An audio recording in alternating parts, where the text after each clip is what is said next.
isn't one of us that doesn't want to be someplace else. But this is what we do. Who we are.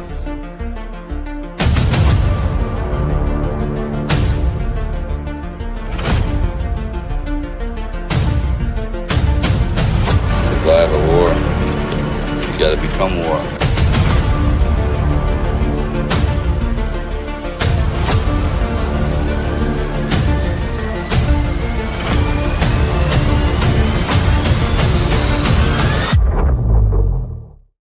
Boom. Who's ready for D-Class? Welcome, everybody. Happy Tuesday, 4/14/2026. Yet again, there's like nothing to talk about.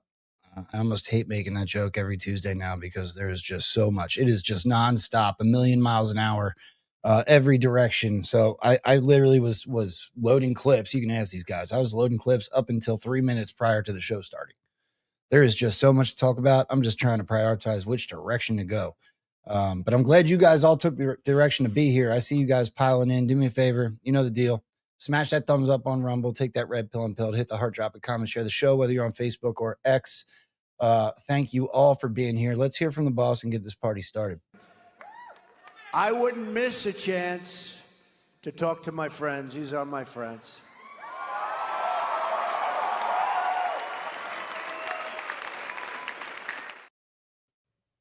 Bro, we're getting raided by Mickey. We already got Rumble rants coming in. Gold pills getting thrown at us. We got the greatest family in the world. What's up, bro? I like that pink shirt. Thanks, dude. It's salmon. It's actually salmon. It's not pink. I'm colorblind. Don't tell me. I'm just kidding. Yeah, man. A lot going on. Yeah, I want to say a special thanks to this audience, dude. I don't know if you are even aware of this, but I was just looking. Our Saturday show has almost just shy of 250,000 views on X. Mind blowing. So we do have the best audience in the business. It's an honor to do this each and every day.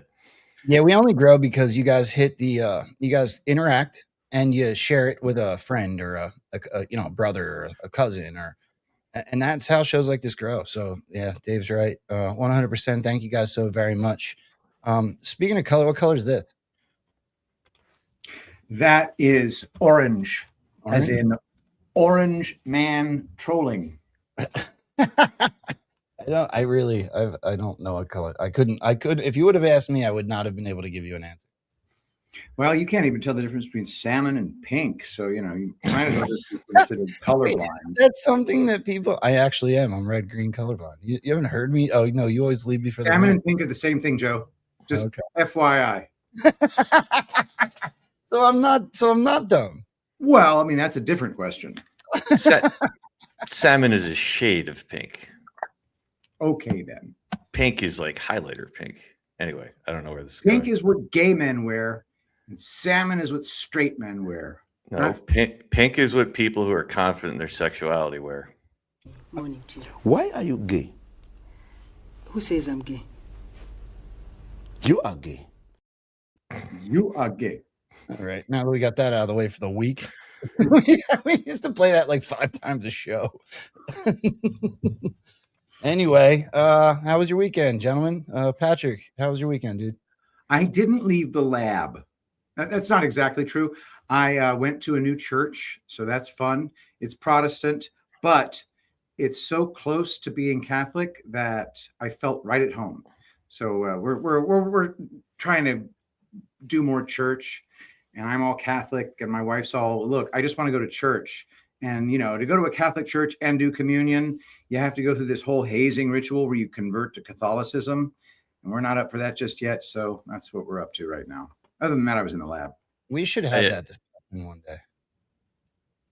Today's not the day, but yeah. Go ahead, Dave. I didn't even have a weekend, really. We kind of worked on Sunday, and then we did 2 podcasts yesterday. So, but, hey, who needs sleep and relaxation?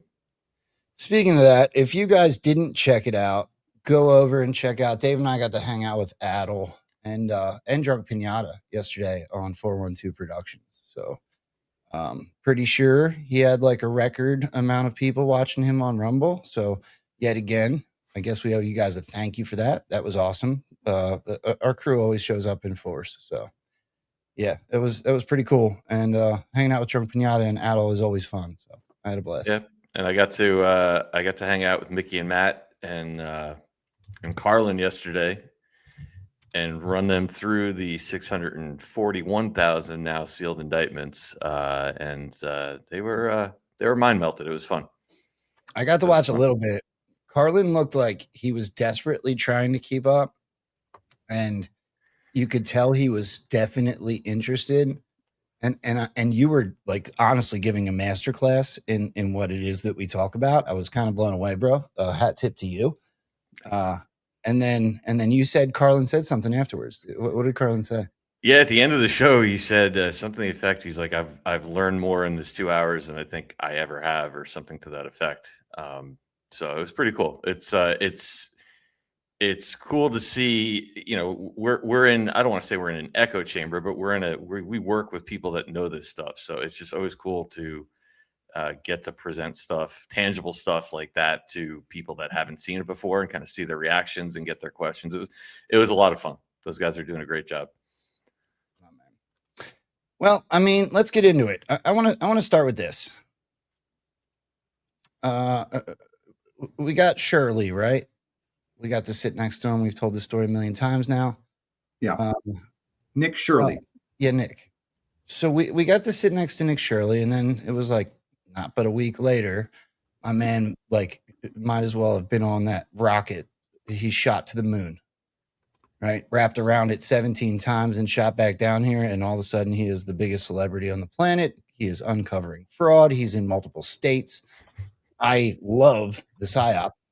I love the dude that is the PSYOP. I love it, right? We're selling Leering hoodies, all that. It's awesome. Do you guys even know who Savannah Hernandez is? Yeah. You know that name? Wow. Yeah. Savannah got I thought she was going to win. She was at that table too. She was there? I'm pretty certain she was at that table. Yes, she was nominated. Yeah, she's another one. Dude, these are all the same people that were at that table are the same people that were at that Antifa roundtable at the White House with President Trump not 2 or 3 weeks before that dinner. It's the same group they keep just seems to pop I up. knew Savannah Hernandez, but I didn't realize she was at that table. Yeah, she was sitting 1, 2, 3 seats over from Nick Shirley to the left. If my Patrick, did you see what happened to her this weekend? No. Dude, it's all over the news. Let's take a look at this first. Why did it escalate so quickly? Well, let's make no mistake, Laura, this escalated because they found out that I work for Turning Point USA.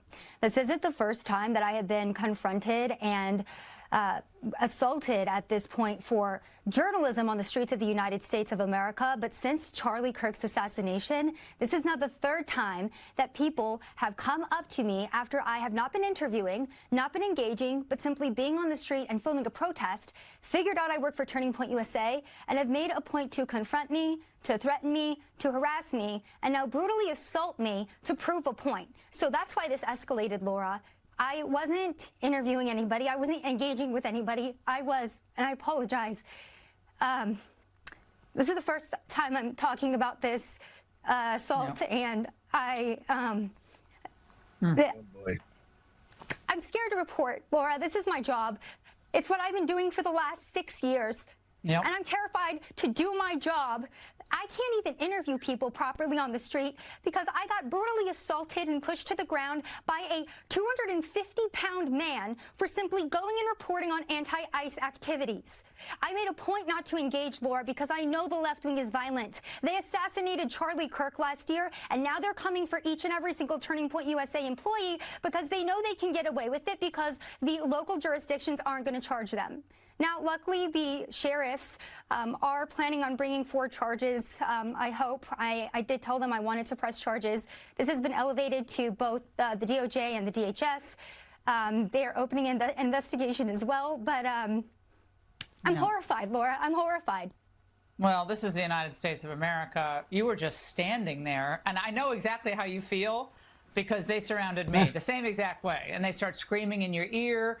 And you stuck around there a little longer than I did. I got in my car because I didn't want to deal with this. But this is their MO. They don't want anyone there because they don't want anyone knowing the truth about how many of them are paid, how this is organized, who's funding it, and what they are really all about. They don't want anyone to know. If they were proud of their movement, they'd be like, welcome, we'll be happy to talk to you. But they don't want that. Absolutely, Laura. And this attack was so horrific that you now have the radical left-wing streamers and left-wing activists coming out and denouncing this attack, saying, oh, we shouldn't touch women. That's probably a bridge too far. But again, I was targeted because I work for Turning Point USA, because I'm a brown woman who thinks the wrong thing, because I am a Christian. They were mocking me for my religion. They were mocking me for my political views. They, like I said, they told me that I had no right to be on a public street, and they made sure to run me out and brutally assault me multiple times as I was trying to leave. So that's the United States of America in 2026. And my main question is, how was this allowed to happen in President Trump's America? So, well, the Hennepin County Sheriff's Office better do its job here, because if there was a message from on high, this will not be tolerated, then it wouldn't have been tolerated. And the feeling here is that it's okay to do this. I got tons to say, but let me go around first. Dave, you first.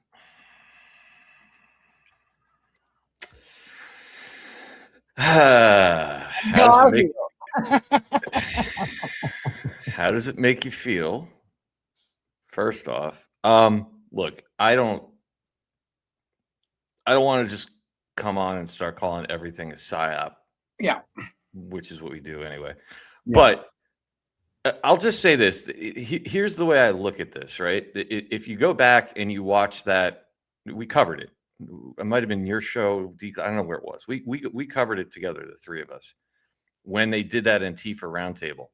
Mm-hmm. And it was, like I said, essentially the same group that was sitting next to us at Mar-a-Lago at the James O'Keefe citizen journalist thing. And when they did that Antifa roundtable, every one of them was showing videos about how they had been assaulted during their reporting duties. Now, does that really happen? Sure, of course it does.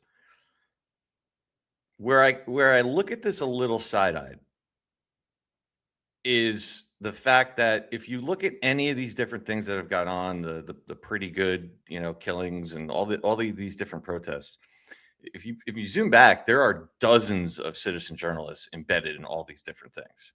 Dozens. Right? There's thousands of them around the country doing this kind of stuff. Yet for some reason, we're only presented with this group of people getting assaulted all the time. So something there that just doesn't add up to me. Like, why aren't we talking to you? If this is such a big problem, why aren't there more of these people? So I don't know. There's something that doesn't completely add up to me. I'm not saying it's staged, but I just question why we keep seeing the same 6 people that are the ones that are getting assaulted over and over again. I don't think it was staged like it was a scripted part of the movie, but I think that it was intentionally injected, and then the message, once they got the reaction they wanted, was amplified to the moon. It's been on the news all damn day. Mm-hmm. Go ahead, Patrick. This is a rerun. Do you remember? Right. Do you remember 2017? What a year that was! I was as awake as a person could be in 2017, and I was watching people in the independent media class getting absolutely curb stomped by Antifa in left-wing jurisdictions. That is and then when the cops refuse to intervene, or sometimes actively assist in the assault of conservative journalists, that is a violation of a federal law. The United States Code, Chapter 18, Section 242, the deprivation of rights under color of law. If the crime itself results in a death, then that statute carries the death penalty. This is serious, serious stuff going on. I don't exactly know when it went from real to fake. This one's fake. So I'll just go ahead and call that one fake. The fact that it's always the same theater troupe being spotlighted for this, well, it means that this actual issue has been brought under control and that it is being presented now to the general public in a way that is easily scripted, which that was scripted. And there's no, in my opinion, there's no assault taking place. Do I think the Battle of Berkeley was real? The Battle of Berkeley was 2017. It was the one where Goldilocks got punched in the face by a dude with a fashy haircut. I don't know. Felt real at the time. It probably wasn't. I don't know. At some point or another, the entire concept, though, of local law enforcement beholden to corrupt criminal organizations being used to prop up thug mobs to take care of their political opposition, that has been real in the past. And I think this entire era is a way of getting us focused on it. So I am in favor of this PSYOP. Look, think about these things. Put Westboro Baptist Church in the middle of a blue city and have them scream, "God hates fags," and see the reaction, right? Now, look, apply this to that. I've lived in many hoods. At the time of the BLM riots, I was living in the wannabe hood of York, Pennsylvania. Okay, it's like the 13th largest city in PA. It's a town full of black, brown, and whites that have been suppressed. It's the nicest way I can put that.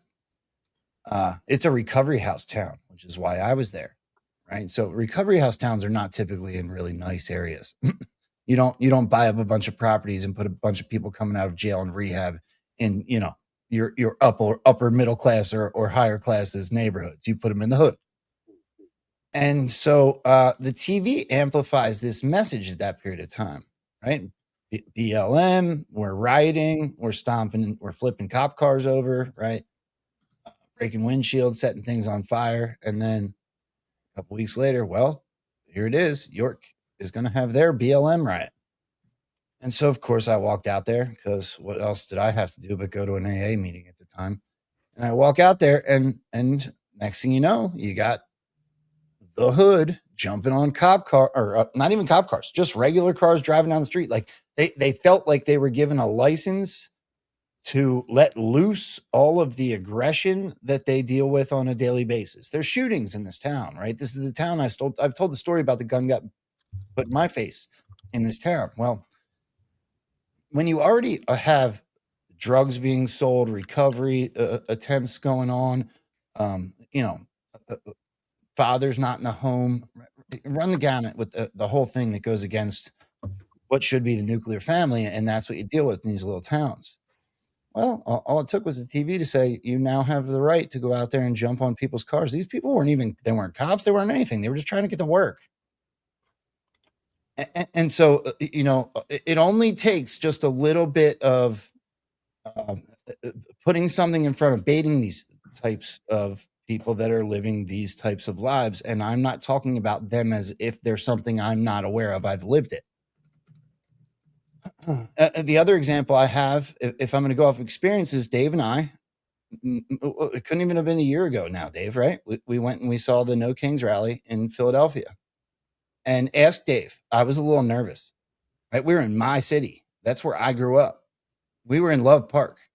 I skateboarded there since I was 10 years old. And I'll tell you, Dave was less nervous than I was. I was nervous. I was watching my back the whole time. So some guy tried to flip my hat. I thought we were going to be fist fighting. Like I was nervous and Dave was not as much as I was anyway. And I want to show this next clip where it's a little bit raw. Like this is the actual clip of Savannah getting pushed to the ground. And I want everybody to notice something. And I'm not picking on her, but she can't claim that she's innocent completely, right? She says at the end, I did nothing wrong. Well, I watched her put her hand up to someone's throat and push them away from her. Look, anybody that's been in a fist fight before knows that It's like, hold me back, go ahead, swing once. You swing and it's on. You swing and it's on, right? Well, if you show aggression, you're going to get aggression. And that's the only key thing that I picked up in this video. And I'm not knocking her. She is a journalist. She should be trying to be a journalist and record all these things. I think she should be able to interview and not get any type of pushback. But I don't think that she was completely innocent. If Patrick, if I'm in there and I'm getting bullied and people are screaming at me or whatever, and I break and I swing once on somebody, I'm getting jumped. Well, you better freaking take somebody down with you. Right. But of course, and I've been in that position and it's justifiable, right? If enough people are bullying you, screaming in your ear, attacking you, whatever, and you lash out, yeah, but be sure you're going to hit the ground. Be sure you're going to hit the ground. And Dave did a very good job at that rally the No Kings rally that we walked through, and he didn't, he was looking at the positives, right? And I was watching my back for the negatives. And to be honest, when that guy almost flipped my hat, I was getting ready to turn around and put him up, right? And I probably would have gotten the wrong reaction for that, while Dave was walking through perfectly safe. It's a mindset. What to your hat? Some guy would try to take I was wearing a Make America Great Again hat in the middle of Was the guy little weasel? He was Antifa-ish. Okay. He wasn't one of the ones in the black robes, but he was not very welcoming of us. Here, watch this whole thing, and then you tell me what you say. Okay. Catch the point I'm talking about. I am watching for detail.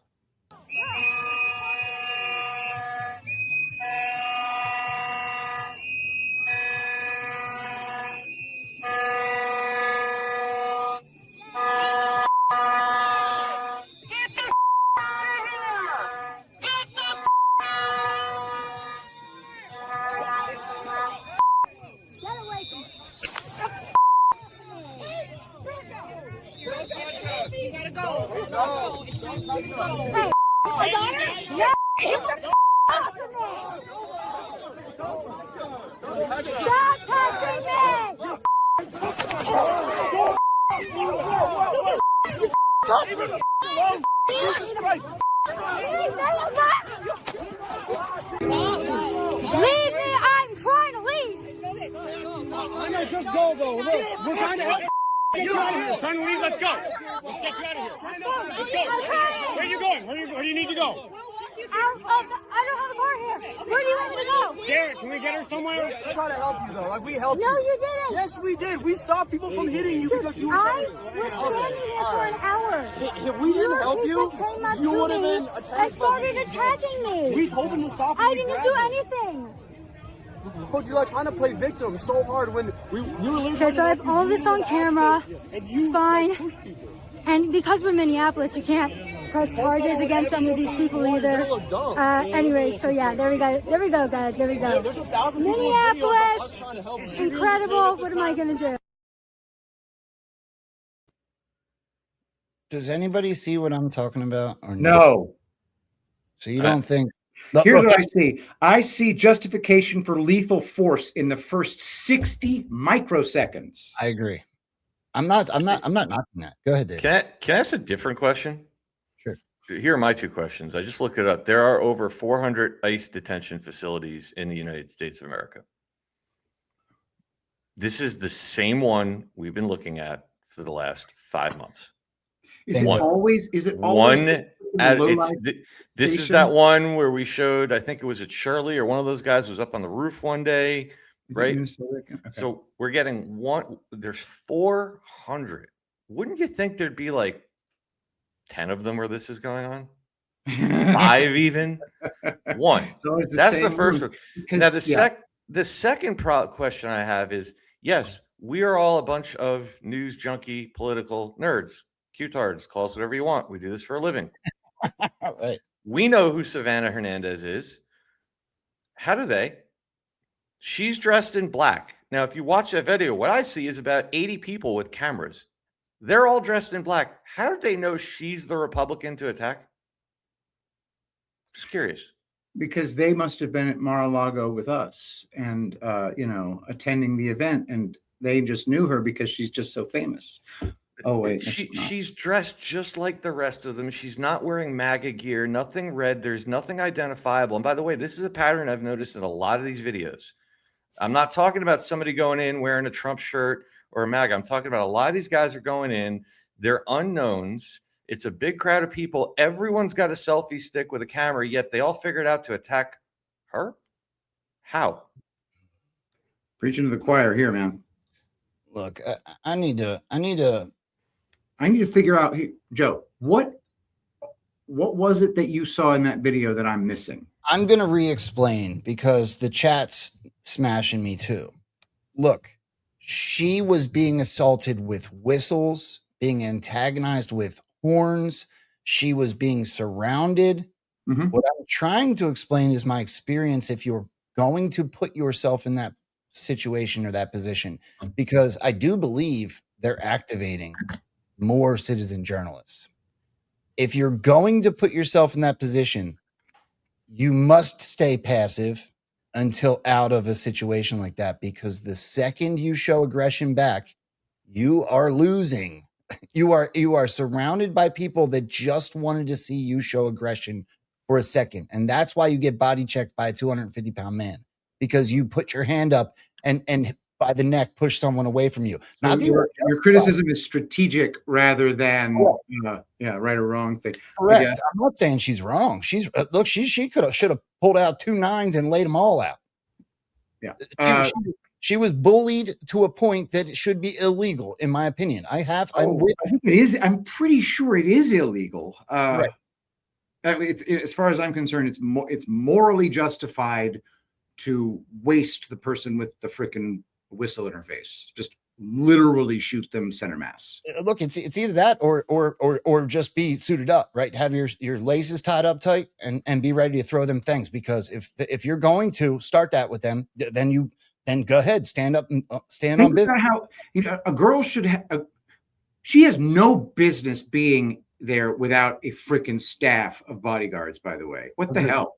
This hot little Mexican girl. How do you know what's behind that camera? I have no idea what's behind that camera. I'm talking about the narrative.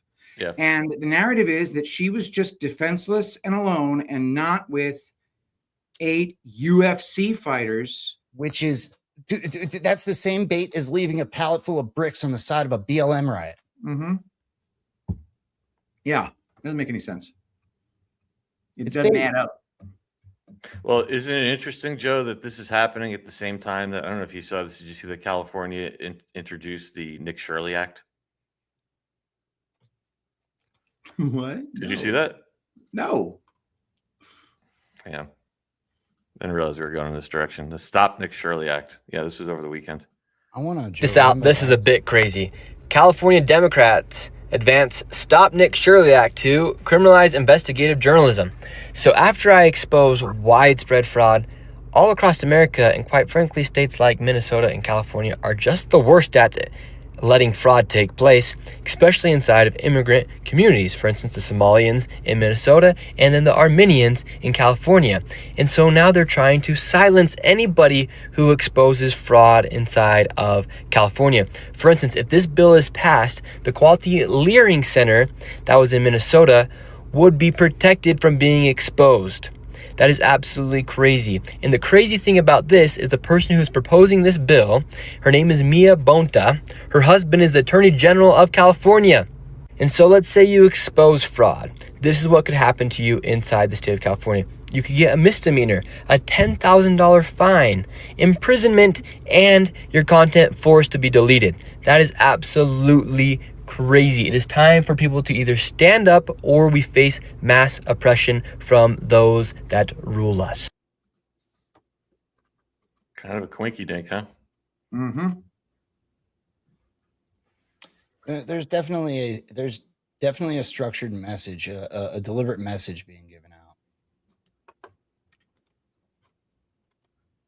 And these things are definitely being amplified so that everybody is aware, which is, it's like ripping a scab off when we've already seen it before.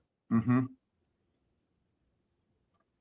Everybody's trying to heal from the summer of love at this point. Yep. From vaccines, from masks.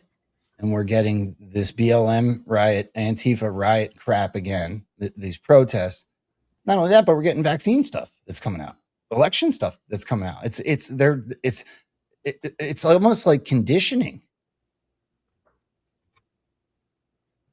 Yeah, I mean, like, do I look? Do you realize how dumb it is at this point in time with this guy this amplified to introduce the Stop Nick Shirley Act? It's like it just look, I just don't see how it's real. I'm sorry. Like, you don't get in a room and be like, all right, guys, we're caught. The whole country knows there's like $200 billion missing. I have an idea. Let's introduce a bill to stop Nick Shirley. Like, that's not going to draw more attention to it. Doesn't make any sense. It does in a PSYOP. Yeah, it does when you're trying to show, not tell. You know, kind of goes against the First Amendment just a little bit, that whole freedom of the press thing. Just a little bit. Do we have the details of the act? Is it like... I didn't even, the second I saw it, I think this happened over the weekend. I heard somebody talking about it. I don't remember exactly the day, irrelevant. It's the last few days. The second I heard it, I just tuned out. I'm like, this is just dumb. Like, it's literally the exact game. Like, look, Q talks about game theory for a big reason. It's heavily involved in everything to do with psychological warfare. How people perceive things, how they react, what to do, when to say things, when not to say things. It's integral. And I just have a hard time believing that people got together and said, I know how we shut this down.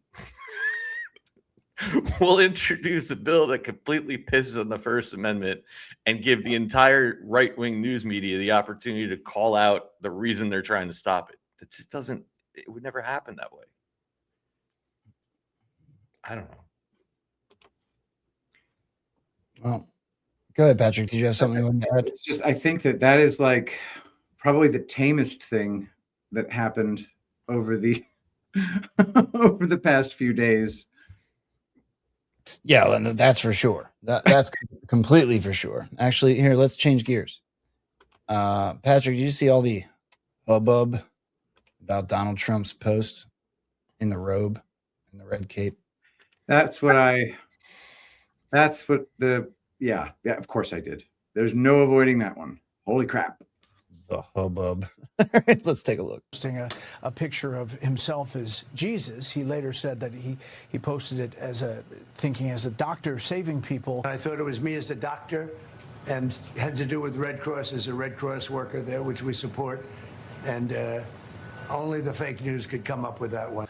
But it really caused a kerfuffle, Mr. Vice President. I'm just wondering what you make of all of this and whether it's what you think of this back and forth with the church. Well, first of all, Brett, I think the president was posting a joke, and of course he took it down because he recognized that a lot of people weren't understanding his humor in that case. I think the president of the United States likes to mix it up on social media, and I actually think that's one of the good things about this president is that he's not filtered. He doesn't send everything through a communications professional. He actually reaches out directly to the people. You know, when it comes to the disagreements with the Vatican, look, we're going to have disagreements, Brett, from time to time. I think it's a good thing, actually, that the Pope is advocating for the things that he cares about. But we're always going to have disagreements on matters of public policy, or I should say, sometimes we're going to have disagreements on matters of public policy. The Pope has been critical of our immigration policy, but ultimately the immigration policy of the United States is set by Donald Trump. The Pope is going to have disagreements on other issues. We can respect the Pope. We certainly have a good relationship with the Vatican, but we're also going to disagree on substantive questions from time to time. Do you know how many comms are in that? I did not count them. It's retarded. Well, let's just start with the main two.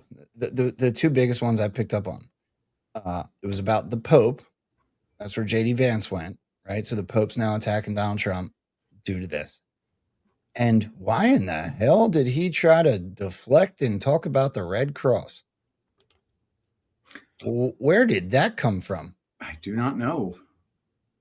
Dave, you probably have a more detailed if you pulled the drops up the way you did. I was going to show LASQ's post. Well, I believe she was calling out probably this one right here, right, which is an upcoming 423 Delta. Yep. Red Cross Iran, Red Cross Pakistan, Red Cross North Korea, Red Cross define smuggle. What is smuggled? What funds are being used to pay for the goods? These people are sick. Relevant to events about to unfold. Follow the executive orders. I also find it interesting because, well, that's all relevant. You got Pakistan in there right now, who's supposedly involved in the negotiations in Iran. You got this over here. When was UBL killed in Pakistan? Interesting. And then going back to what you started with, Joe, I think U.S. taxpayers are paying for it all, right? It goes into the Paris Accord, the Red Cross, foreign aid like USAID, like all the NGOs, and then it's talking about where the money goes, who receives the money. The U.S. taxpayer is funding the very people we are engaged in taking down. Slush funds everywhere. Do you think George Soros pays for Antifa out of his own pocket? The hole is deep. Feel sick yet? So that leans right into the fact of what we've been talking about for a year, that they're exposing the fact that our money is being used to create said crowds that supposedly assaulted Savannah Hernandez.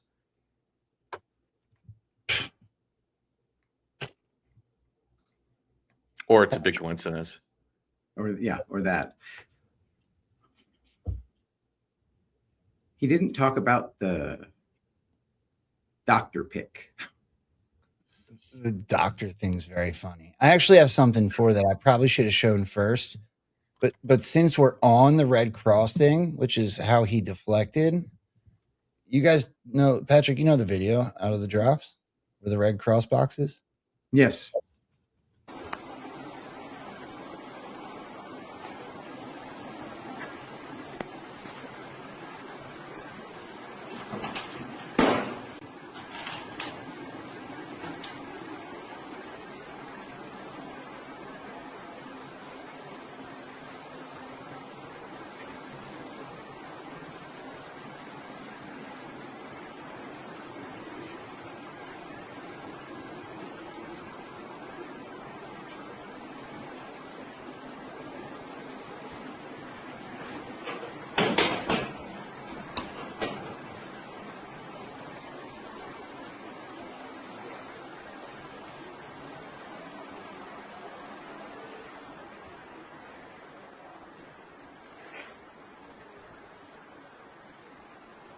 They're all full of money.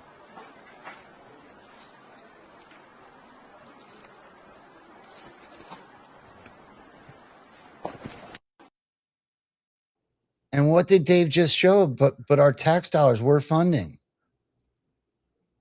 Yep, that makes the Red Cross being mentioned much more interesting.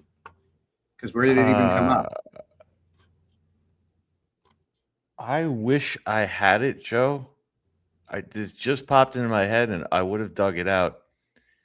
There was a drop the other day. There was a bang off the boards about Haiti, and it didn't seem relevant to me at the time. Now it does. I wish I could find that right now. Okay. We pulled it up on one of the shows, and there was a hit off the board on Haiti, and I kind of dismissed it. I'm like, I don't think that's relevant, and it wasn't at the time. Now it would be. Let's look at this one more time. So LASQ at Lee and SQ showed this morning, and I was like, holy crap. And it's what sent me down this rabbit hole. I was really happy that she posted it. Patrick, one more time. Certainly. Q drop number 1,249 of April 23rd, 2018. Red Cross Iran, Red Cross Pakistan, Red Cross North Korea, Red Cross ... Define smuggle. What is smuggled? What funds are used to pay for the goods? These people are sick. Relevant to events about to unfold. Follow the EO's Q. And one more time. This is a next week Delta. April 23rd of 2018. When was the last time that J.D. Vance brought up the Red Cross? It was actually Trump that did it. JD Vance did not. Okay. It was Trump. Here, I'll I can stop it right away. Let me play this again. Where's it at? Oh shoot, I lost it. Maybe I took it down. I might have deleted it. I do that as I go. Joe, I got something that I want to throw into this. Do you remember on Saturday we were looking at all the Scavino comms, the Eagle, the White House? Yeah. Okay. And there was a couple of timestamp hits, and I'm like, I don't really think they're relevant. This was Saturday, right? It was a 14-second video, and we were looking at drop 14, and yeah, there was the military intelligence that came up, but what's in the right side of that? Think about what's in the news today with Savannah Hernandez. Why is Antifa allowed to operate? Why isn't the Muslim Brotherhood been classified as a terrorist organization? What happens if Soros-funded operations get violent and engage in domestic terrorism? What happens if mayors, police commissioners, chiefs do not enforce the law? What authority does POTUS have specifically over the Marines? Why is this important? That hit becomes interesting now after what came out in the news today. Banger, actually.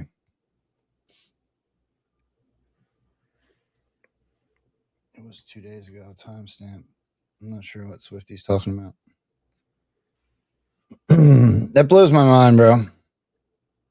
Joe, look at the timestamp on.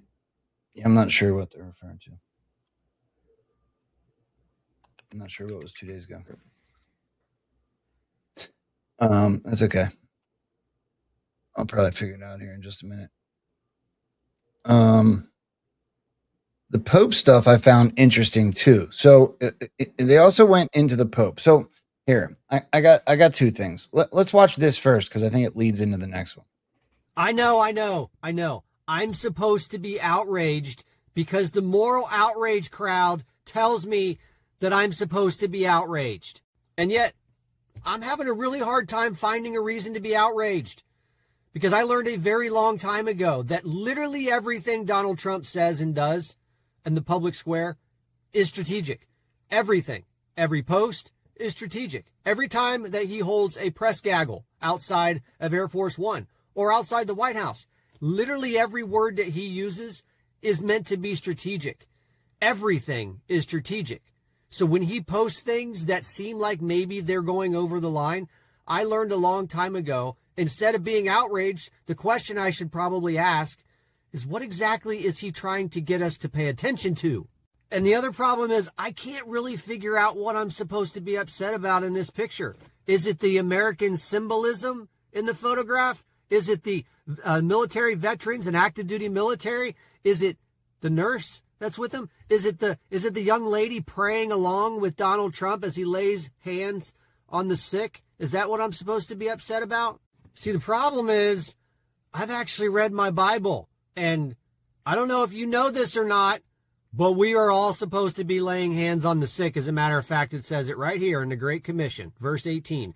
They will take up serpents, and if they drink anything deadly, it will by no means hurt them. And they will lay hands on the sick, and they will recover. Yes, that means me and you.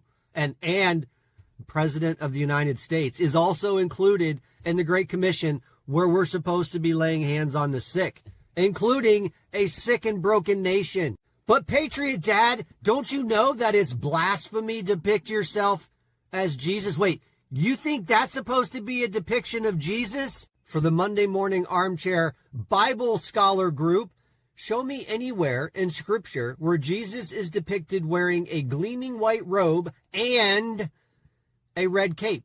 Show me. Because there's ample evidence of Jesus wearing a resurrected white robe. And in Revelations, there's also evidence of him reappearing wearing a blood-soaked robe. But nowhere in there is Jesus ever depicted wearing a white tunic and a red cape. But you know who is depicted like that? These people. That's right. These folks. The ones that Donald Trump was actively engaged in a back and forth on because the Pope decided to insert himself into politics right after a meeting with Obama lackeys and came out and condemned our activities in Iran, which is really weird because I went to look through the Pope's messages and I didn't seem to find a single instance of him condemning the Iranian regime for slaughtering up to 40,000 of their own citizens. I also can't find anywhere in recent comments of the current Pope condemning the slaughter of Christians in Nigeria. But these people wear white robes and red capes. Or maybe it's because I can just go back to the source of the original painting that was posted by Nick Adams back on February 4th. A painting in which he said, America has been sick for a long time. President Trump is healing this nation. So do you remember back earlier when I said that I've learned how to wait to figure out where Donald Trump is taking this? And do you also remember a few weeks ago where I walked you through every single one of the agenda points of Agenda 47? And Donald Trump has already succeeded or is in the process of completing 19 out of all of the 20 agenda items. And do you know which one has not yet been started? National unity, healing a nation. Which is weird because that's exactly what we are all called to do, to lay hands on the sick and they will be healed. Nailed it. I kind of want to have that guy on the show. Right? He smashed that. You really did. Out of the park. Yep. Out of the park. And look, I mean, here's the Pope stuff. Just to go, look, we already touched on Red Cross. This guy just absolutely nailed that thing. And here's the Pope stuff. 100% political, okay? This is all about trying to hurt President Trump's Catholic vote during the midterms and Republicans during the midterms. If you look at play out the dots here, David Axelrod goes and visits. Oh my the God, Pope the last arrogance week. of this. Are There's you a not going to let me billion finish? Catholics Let in me the world. finish, They're please. all worried Let me about Trump's finish. election Are you in the gonna- midterms. Clearly, All I'm right, striking a chord here. Let's let him finish the thought. David Axelrod goes and visits Pope Leo last week. They're talking about Obama going to visit Pope Leo. Pope Leo's from Chicago. All of a sudden, now Pope Leo is out attacking Trump and the policies of the United States and Israel. All in of a a way, sudden? well, in a much more forceful way. You have 3 cardinals come out today attacking the immigration policy. This is all about trying to get the Catholic vote against Trump. And let me add one more thing. There's a lot of flaws in this argument. No, there's no flaws. There's no flaws. Including that none of the things that you're Axelrod is the describing chief as strategist for new Obama. are He's also from They're Chicago, not. but The that's not Pope why is he saying went. he's not political. Why is he meeting with the chief strategist for both Obama's campaigns He's from and in the White House? The Pope Oh, Francis, really? hold on a second. Would he have a possible reason to meet with a But chief hold on a political second. strategist? met with the Pope before the Pope last Francis, one died. exactly. What was he Pope doing Francis there? met with J.D. Vance. Pope Francis was extremely critical. J.D. Vance is Vice President of the United States. Hold on a second. Pope Francis was extremely critical of Trump. He was extremely critical of the immigration rhetoric from Trump and his allies. He still met. Let me add one more thing that Pope Leo's so not critical what's of. the conspiracy? Because let me ask you this. What's Why the has Pope conspiracy? Leo been, when Iran killed 30,000 plus of their own citizens, he didn't call out the Iranian regime at all. He said we need to stop violence. That was very milquetoast. That wasn't calling out the Iranian regime, and yet he's calling out the United States and Israel. Let me let War Fosback is respond never the to solution. Jesus was a peacemaker. But he didn't Blessed call out the are Iranian the regime. peace- Painful. That was rough. You're the Patrick, you're the House Catholic. I'd love to hear what you have to say about this. I am definitely a Catholic. I do not accept the current incarnation of the Catholic Church, and I do not accept its authority. I'm what you call a sedevacantist. Ever since Vatican II, I consider the seat to be empty. What's that mean? Is that? Sedevacantist literally means the seat is empty. I don't consider any popes to be legitimate since 1958, which, strangely enough, is when NASA was also brought into existence and the Antarctic Treaty. And we'll get into that later. Anyway, as far as my Catholicism is concerned, it is an older faith to an older institution, and no institutions are perfect. That's just a fact. What we're seeing here, though, is in my opinion, another psyop. The very first time we get an American pope. That is unheard of. Having a pope from anywhere but Italy was unheard of until Pope John Paul II. And then all of a sudden, out of nowhere, we get we get a German pope, then we get an Argentine pope who's really Italian. Bergoglio is Italian, okay? So you got a German, then you got an Italian in Pope Francis, Bergoglio.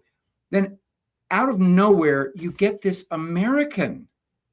whose brother is as MAGA as they come, and he chooses the name Leo, which is the most based Pope name you can pick. That's all the signal I needed from Pope Leo. It's all the signal I needed, and whatever he's doing, do it. Whatever little kayfabe you got going on with Trump, whatever you need to do, dude. But I already got all the comms I needed from that guy. Yeah, I'm with Patrick on this. I mean, we'd have to go back and revisit the shows we did around the time when he came out. There's pretty ample evidence that this dude is our guy. So trying to start a conversation certainly looks like. He did the prior Pope did the 5x5 hands and literally died 30 days later. Yeah. Okay, so what exactly is the wording of Pope Leo's offending whatever? So just pontifex. And I'd have to look. I'll take it, June. We'll figure it out. Top. All right. Well, here's one. 5 hours ago. That's not the one that everybody's pissed about, but Awakened Outlaw responded to it. So it must be sort of bad. God's heart is torn apart by wars, violence, injustice, and lies. But our Father's capitalized, he's referring to God, our Father's heart is not with the wicked, the arrogant, or the proud. God's heart is with the little ones and the humble, and with them he builds up his kingdom of love and peace day by day. Wherever there is love and service, God is there. I mean, this is about as basic Catholic as it gets. So moving on. Let's see. April 10th. God does not bless any conflict. Anyone who is a disciple of Christ, the Prince of Peace, is never on the side of those who once wielded the sword and today drop bombs. Military action will not create space for freedom or times of peace, which comes only from the patient promotion of coexistence and dialogue among peoples. Where's the really bad one? Because all of this is very basic Christianity, in my humble opinion. I think it's amplified messaging because he's meeting with Obama and he's out of Chicago. Okay. And David Axelrod. Yes. Yeah. I think all of those people are very much in favor of the wholesale slaughter of unborn children. Yeah. By the way, which is an opinion that I think should be illegal to hold. I don't know what timeline happened in my head, but I swore he was from Philadelphia. I looked it up. He's Chicago. Yeah. I swore he was Philadelphia. I don't know. Well, one crime-infested cesspit. Yeah. Same difference. It's true. It's absolutely true. Well, you know what? It's an hour in. Let's do a palate cleanser before I change directions. Patrick, do you want to let everybody know what you got going on over at the lab, my friend? Absolutely. Guys, at tulipblooms.shop, we have really busted out with the product, the Tulip Soothe Balm. I've got it right here. I use it every single day. Most topical pain products are all the same. They use menthol, they use some wintergreen, there's a little burn, that's it. This stuff is different. The backbone of Tulip Soothe Balm is Kunzia oil. It's a rare Australian botanical. People who know, they really know. It is used specifically for muscle and joint discomfort. It doesn't just sit on the surface. It helps the area loosen, soften, and release tension at a deeper level. Now, that's the key. It's not just masking pain. It's getting the tissue itself to let go. Then we layer in helichrysum for recovery, peppermint and wintergreen for that immediate cooling signal. But make no mistake, Kunzia is doing the heavy lifting here. The Tulip Soothe Balm, that's the powerful, really powerful concentrated one. And then Castor Soothe, which has a lower concentration, but you can use it more generally. Go to tulipblooms.shop because we're running a special on this product right now. We want you to try both of these products. At tulipblooms.shop, we're running an extra 10% off on these amazing products. Use promo code RAMBO. It's another 10% off when you use that promo code. It helps the channel as well. So go to tulipblooms.shop. That's tulipblooms.shop, promo code RAMBO. Your pain will go away. My man. And I want to say this: I only run like 1 or 2 each show, but if you only come for certain shows, look in the description because every sponsor, I believe I can speak for Dave too. He does the same thing. We believe in the people that sponsor our shows, and so there's a link for every single one of them, always in the description. You're going to find everything that Patrick does over his lab. You're going to find our metals guys. You're going to find our health products or shopping products, etc. I only like to show 2 of them so that we can do it. And if you miss the other ones, I feel like I'd be doing a disservice to not tell you to at least check it out. Every single sponsor that Dave and I have, we believe in wholeheartedly, and we believe in them because we believe it's not only good for the show, but it's going to help you, the listener, as well. So with that, the Feel Great stuff, we've really kind of been promoting as a weight loss program. And I've been talking to those guys, and the more and more I talk to them, the more I realize it's much bigger than that. It's much, much bigger than that. Whatever your pain might be, I'm getting older. I believe my audience is getting to that same age, at least the mass majority. This thing has absolutely fixed my blood pressure issues.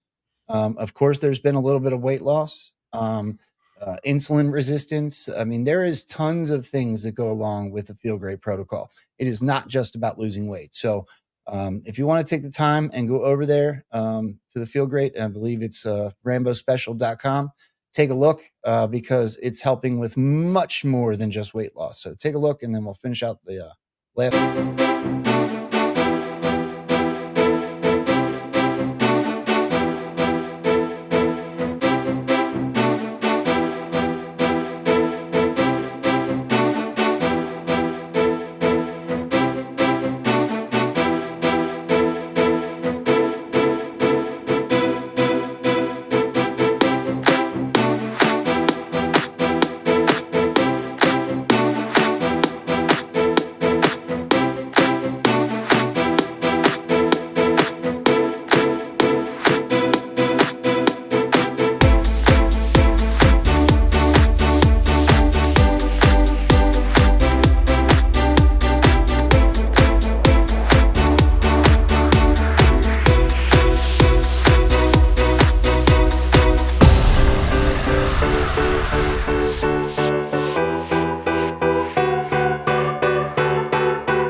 Been diabetic for several decades. The last 15, 20 years, especially horrible diabetic. Gut health was awful. Gastroparesis, GERD, diverticulosis, IBS. I've already had a heart attack about 14 years ago. All I was getting was more and more medicines, and it just kept making me more and more sick. So this really turned my head when I seen somebody online that said, we can reverse those things. They're not chronic the way they've been telling you. I lost 30 or 40 pounds in about 5 weeks. Neuropathy, which went from chest to toes, about 85 to 90% better. I'm seeing at least 80% or more improvement in 10 weeks. At this point today, I'm taking nothing but the Feel Great system, but I'm way, way better. If you're ready to reclaim your health and feel great again, go to rambospecial.com.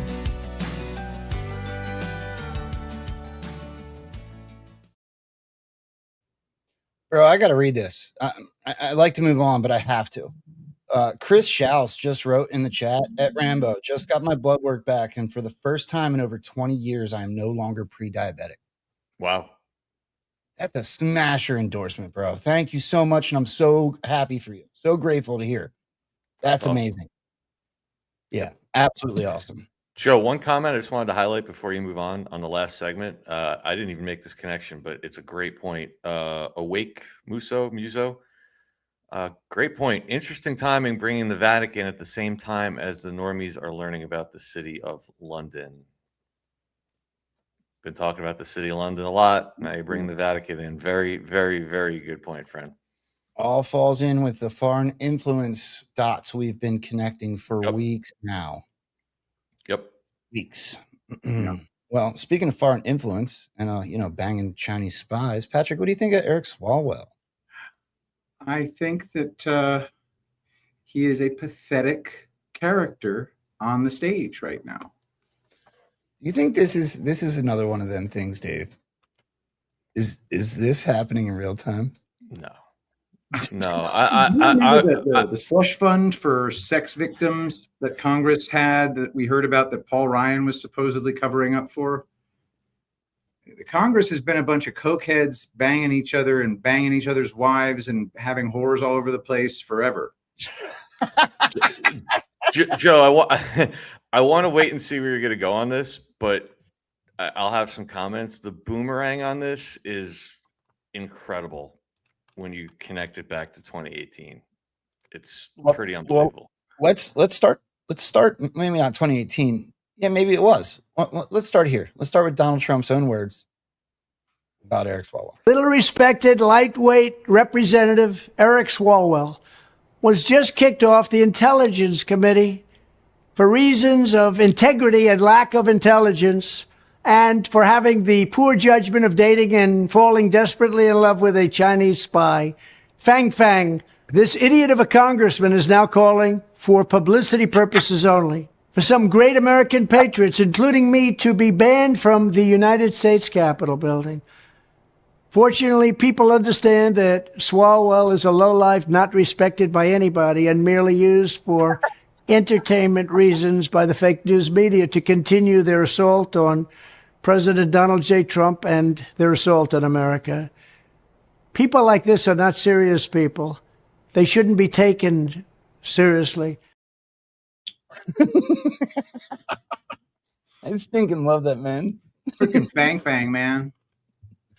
He's banging Chinese spies. He's farting on screen, and now we got this debacle going on.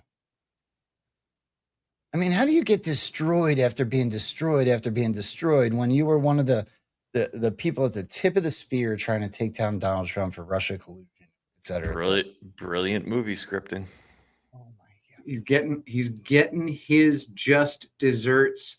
And when do these people get their just desserts in a typical movie? Well, as part of the resolution, not even before the climax. And think about who one of the loudest voices during the Justice Kavanaugh confirmation was when there was 4 women that accused Kavanaugh of rape. 4 women. Right. It was Swalwell. How did this start with Swalwell? 4 women. It's literally a boomerang. Joe, could I play a 1-minute clip? Please do. To that point? What Eric Swalwell benefited from was, frankly, an oversaturation of use of media outlets and social media and the like. He weighed in on everything, and he considered himself sort of the protagonist of being the antagonist against President Trump. But here was his vitriol when now Supreme Court Justice Brett Kavanaugh was, remember, credibly accused, as the Democrats phrased it, of certain things. Let's watch. I saw continued demeaning of victims of sexual assault, people who deserve to be heard, who deserve for their allegations to be investigated, and a president who wants to just rush this through. For Brett Kavanaugh's sake, if he is innocent, I hope tomorrow he opens his statement and says, you know what? Bring in all the victims, allow them to be heard, allow them to be questioned. That will clear his name if he's indeed innocent. He went on to convict him pretty clearly in the court of public opinion. He said there are multiple women. They have similar stories. He went on to say either this person, meaning Kavanaugh, committed these horrific acts, or he is the single unluckiest person in the world for these people to conspire and make up lies about him. Now the shoe's on the other foot. On top of that, do you know when said rape allegations of Eric Swalwell were taking place? Tell me. On the 2018, the exact same time as he was on the television doing what you just watched. Now, that's a little either bit on the nose, brilliant scripting, or God's got a really twisted sense of humor. I don't know. You guys decide for yourselves. I was just about to say, I don't think, look, if we pretend that he's a real person, there's no way that he was doing that and unaware of what he was up against, which makes it, goes back to Patrick's point. It's great scripting. It was kick the can down the road while the rest of this can go on. Don't worry, my man, your day's coming. And now here's your day. And who is the justice confirmation? And I did this on Mickey's show yesterday. The Q was pointing us to, and they were talking about American citizens being identified as enemy combatants. Oh yeah, that was Kavanaugh too. Huh. I wasn't watching the whole hearing, so I only got the clips. But that question had to have been like really sticking out like a sore thumb. Mm-hmm. Especially coming. And by the way, who was the hero of those hearings? Lindsey Graham. He was the absolute hero of that event. It was a freaking crazy time, man. Lindsey Graham, who was JAG. Yeah, there's that too. Joe, there's a couple of other interesting connections on the Swalwell thing here before you move on. Sure. I'm not going to move on. He wasn't the only one that stepped down yesterday. Tony Gonzalez, Republican, stepped down for having an affair with a staff member. So 2 down yesterday. I find this interesting. I was scanning the news today for stuff about Swalwell, maybe some clues that we're looking at a PSYOP, and his remedy pack gave exactly $170,000 to current Democrats in Congress. Come on. Now, the other interesting thing is at the same time that you have Melania Trump coming out and talking about the Epstein files and all these Iranian videos saying that Trump's in the Epstein. We're regurgitating Epstein again. We're in another Epstein wave. Guess who went back on trial today? Did he? Harvey Weinstein. Oh, Weinstein. Oh my gosh, I forgot about that fat. Harvey Weinstein just happens to go back on trial today as all this is happening for the 4th time. And also from the New York Post, we have Dan Schneider of Nickelodeon fame. Also coming into the news today. And as a reminder, Weinstein is certainly mentioned in the drops. Democratic donor, activist, and Hollywood producer Harvey Weinstein is being criminally prosecuted and civilly sued for years of sexual abuse. That was a well-known secret in Hollywood, including underage sexual activities with aspiring female actresses. And also in drop 2888, there's some gross tweets from Patton Oswalt. And it says, who will be the next to fall post Weinstein? Big name coming. Nobody's safe. Dark to light. These people are sick. And those that were there back then, remember Weinstein, it was one of the events that kicked off the entire Me Too movement. So are we about to see some stuff along those lines? I don't know. Could be. Bro. But there's a pattern here right now. There is absolutely a pattern. Okay, so Melania comes out and she says, release all the files. Then we get a response in the last 2 days that basically says everything's been released. We'll allow Congress to even look at it unredacted, right? Everything's been released. Go ahead. Do you want to play that, Joe? I think it's kind of important. I think it's important too. Yeah, to your point. That's exactly where I was going next. So keep this in mind. Blanche goes on Fox over the weekend, and well, this is going to piss people off, but anyway. You have the authority to go ahead and release more, do you not? And you have the authority to go to Congress, perhaps? No, we have released everything. So listen, we reviewed 6 million pieces of paper. What we released was anything associated with the Epstein files. So there, we are not sitting on a single piece of paper. Nothing that should be released. If we find something else tomorrow, we'll release it. I don't anticipate we will. So the misguided assumption that there is more to be released is because we reviewed millions and millions of pages within the department, millions of which had nothing to do with Epstein. So it's not as if we looked at a document and said, you know, we're not going to release that. If we didn't release it, it's because it was not responsive to the law and therefore not part of the Epstein files. What we've done with Congress is we by law, we had to make certain redactions, by law, including of victims and of PI information. But we said to Congress, any congressman can come in and spend as much time as they want looking at everything unredacted. And if you think we should be doing something, Congressman or Congresswoman, let us know and we will do it. And so we have that. I don't know how this department or this president can be more transparent than saying, American people, here's every single document in our entire database. And if we had to redact it because of victim names, anybody can come and look at it if you're a member of Congress. No restrictions, unredacted. I want to squeeze it. And Joe, for time purposes, I don't want to interrupt your flow, but I'm not going to show it, but people can do this on their own. Look at that clip. Go to some of the big influencers that share Fox clips, like, you know, Aaron Rupar, Nick Sorter, Eric Doherty, MJ Truth. Look at the comments. Nobody, and these are all right-leaning influencers. Nobody's buying this. Nobody. Dude, I got to be honest with you. I'm starting to think, and this might upset people, whatever. I'm just going to tell the truth.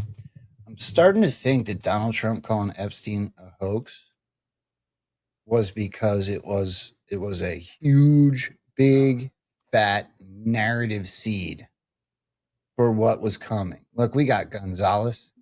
We got if you start to look at the sheriffs down in Florida, you're going to notice that there's like literally rings being taken down. Same thing outside of DC and Virginia, right? This has all happened over the last year. And now you're starting to get big names, right? You're starting to get Gonzalez. You're starting to get Eric Swalwell, Harvey Weinstein. Just last week, this happened. And almost nobody talked about it because we were too busy talking about Iran. Many of you came here thinking or hoping or perhaps believing that I may start naming names. Well, that day will come, but it won't be today. The day will come when we will name names other than Sean Combs, and there's a lot of names. It's a long list already. And of course, I already know who some of these individuals are, but because of the nature of this case, we're going to make damn sure that we're right before we do that. But the names that we're going to name, assuming that our investigators confirm and corroborate what we've been told, are names that will shock you. These are individual cases. There are indeed other perpetrators involved. They will be revealed when that particular individual case is ready to be filed. They already know who they are. And I'm talking here about not just the cowardly but complicit bystanders. That is, those people that we know watched this behavior occur and did nothing. But I'm talking about the people that participated, encouraged it, egged it on. They know who they are. I call them the facilitators of foul play, willing participants in vile conduct. As we identify them, each will be part of this case as defendants. These defendants will not only include individuals, but would also include corporate entities who ultimately profited off of this culture and behavior. I'm looking at banks, pharmaceutical companies, hotels. We know that many of these individuals were paid cash. We know that many of these individuals involved, whether they were the ones being assaulted and abused or they're witnessing other people being assaulted and abused and then paid and threatened and told to leave. Typically paid 10 grand in cash and told to leave. And then threatened as they were leaving. So in addition to Sean Combs, you should know the defendants in these cases we're going to file will include anyone, of course, who engaged in the assault or exploitation, anyone who participated in such in any way, anyone who encouraged or facilitated this conduct, anyone who was in the room and watched it happen but made no effort to stop it, any venue or venue owner who was aware of what was going on but failed to stop it, any individual or entity who knew about the conduct and benefited from it but did nothing to report it or stop it, and any individual or entity who covered it up or helped cover it up. These people who know who they are should just come forward now. I would imagine, as we speak here, there are a myriad of people who are very nervous. You can't hide skeletons in the closet forever. I would expect there are many people out there right now who are desperately searching their memories as they delete their texts and data. Now, although these are, in fact, individual cases, there is a common theme, an MO, if you will. Typically, the victim is lured into a situation where he or she is given a drink. Typically, that drink, reported by these victims, is apparently laced with something. Once that drink takes effect, the perpetrators perform all kinds of sexual acts on the victims, many times passing him or her around as other people watch and enjoy the show, and then leave the victim ashamed, confused, injured, and wondering what happened. When the victim reaches out, he or she is told not to say anything. Sometimes there are threats of physical violence or financial repercussions or bodily harm.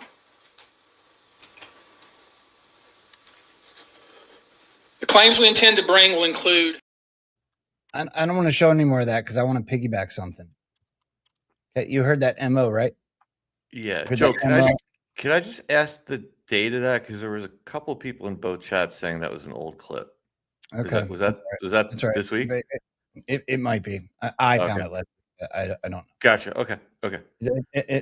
To me, that point's not relevant. If it wasn't last week, I apologize. If it's older, that's okay. The MO part is what I want to focus on right now.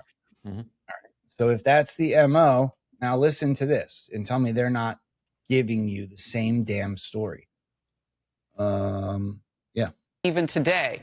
Sex crimes allegations. She's speaking now in California, Beverly Hills. Let's watch. In 2018, while I was living and working as a model in Beverly Hills, and I also owned a fashion software company, I had contact with Eric Swalwell on 3 separate occasions after meeting him socially. He offered me connections to further my software company, and I also had an interest in local politics. He invited me to 2 public events.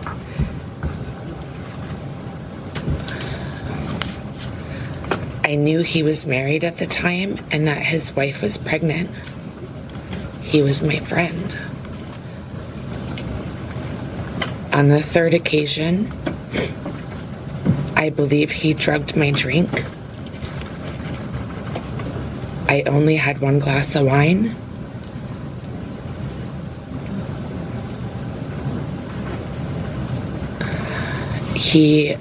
We were supposed to go to a political event, and he said he needed to get paperwork from his hotel room. When I arrived at his hotel room, I was already incapacitated, and I couldn't move my arms or my body. He raped me, and he choked me. And while he was choking me, I lost consciousness. And I thought I died. I did not consent to any sexual activity. Although I did not undergo a rape kit at the time, I disclosed the assault to the people closest to me. I also recorded these events in my handwritten calendar. The assault and its impact were later documented during my therapy sessions at a sexual assault center in Connecticut. It had a profound impact on my mental health. I self-medicated in an unhealthy way. I did not want to live anymore. I cried all the time for years. At the time, I was in a dating relationship with a boyfriend I was fully committed to. I've never cheated in my life, and I would never have engaged in a consensual sexual encounter with Eric Swalwell.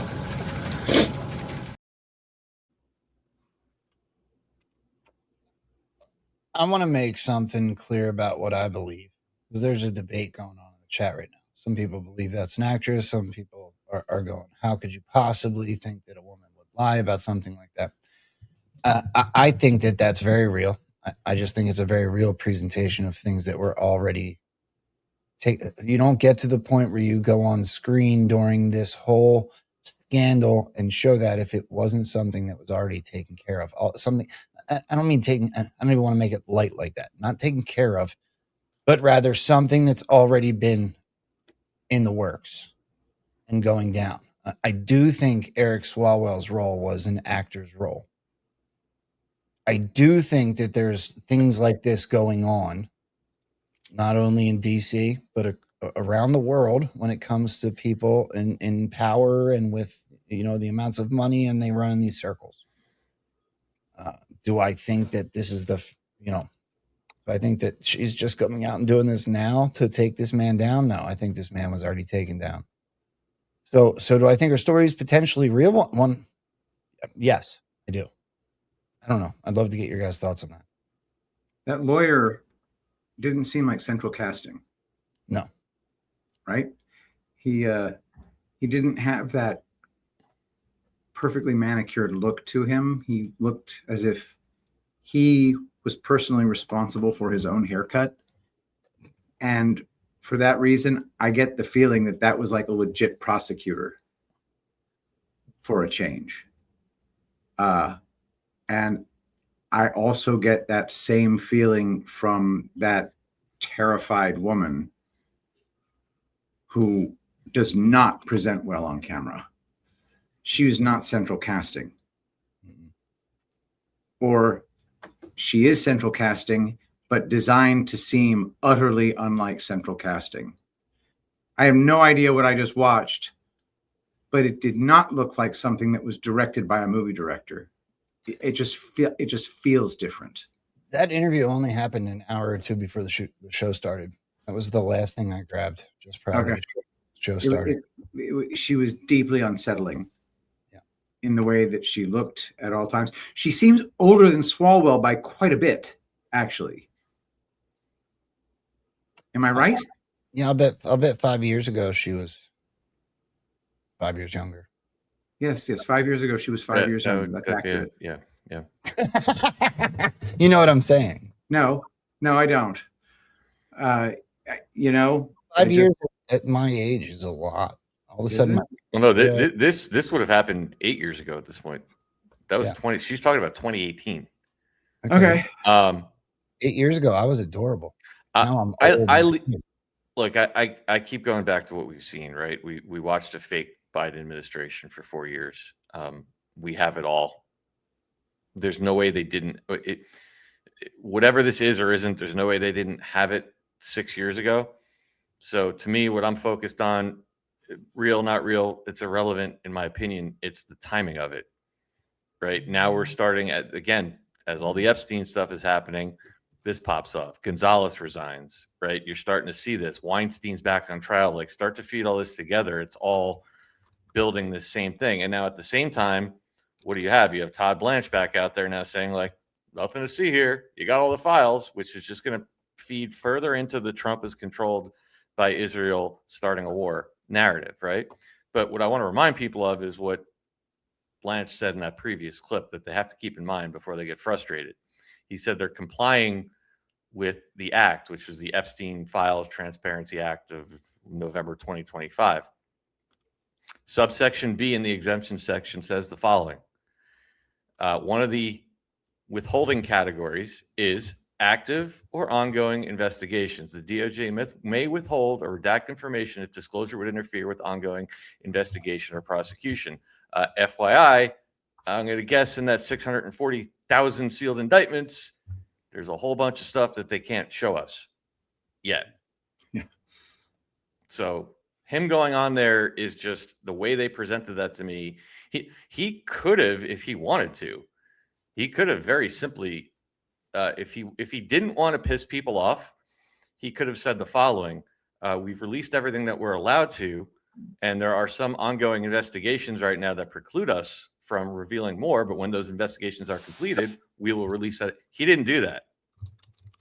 If he had done that, that would have left the door open to be like, all right, but the way it was presented is nothing to see here, which feeds right into the Bondi and Trump, and they're all trying to cover up for Epstein. That's why we're starting a war. BB's pulling the strings.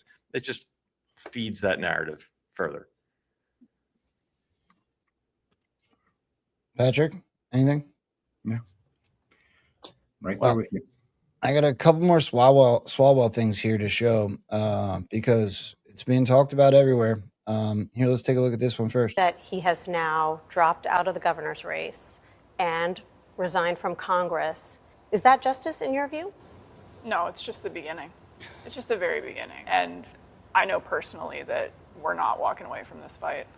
For me, justice won't be until he can't ever harm a woman ever again. And he has faced the consequences for the women that he has harmed. I think in regards to the governor's race, he never should have ran for governor to begin with, knowing the kind of history and receipts that are out there. So that's a non-starter. And then in terms of Congress, I think he absolutely should have resigned. I think we just prevented another 30 to 40 years potentially of him harming people if he were to stay in Congress. Yeah. So in that sense, I think we have served justice for his future victims. Wow. That won't exist anymore. My man's going to prison. That's where I'm at with it right now. Bro, that was intense. That was way worse and way more damning, in my opinion. They got 3 women who look much more ready to fight. And they say they have receipts. I don't know what these receipts are. How do you have receipts from sexual assaults 8 years ago? I took that as a key point, Patrick. Yeah. He knows the history and receipts. He's still running. This is pardon me. I feel for the women. I think the man should go to prison, but it's part of the show. Mm-hmm. The timing. He knows the history. He knows the receipts. He shouldn't be running. Think about it. Yeah. Wow. Yep. Crickets. And then you got lizards come out and say stuff like this. Oh, some Republicans and others are saying that Democrats turned kind of a blind eye, that they knew what he was up to No, it's or not what the true. That allegations is absolutely positive. And it's true that they may say that, but it is absolutely not You had true. no idea. None whatsoever. None whatsoever. I had none whatsoever. What happens in California now? He was in many of the polls the leading candidate. Yes, he was. That's gone. There's an army of candidates out there. And California has this quirky law, because it's ranked primaries, right, where you could end up with 2 Republicans on the ballot. Well, it is. How does that? I agree that it is a quirky law. I do not agree that there'll be 2 Republicans at the top.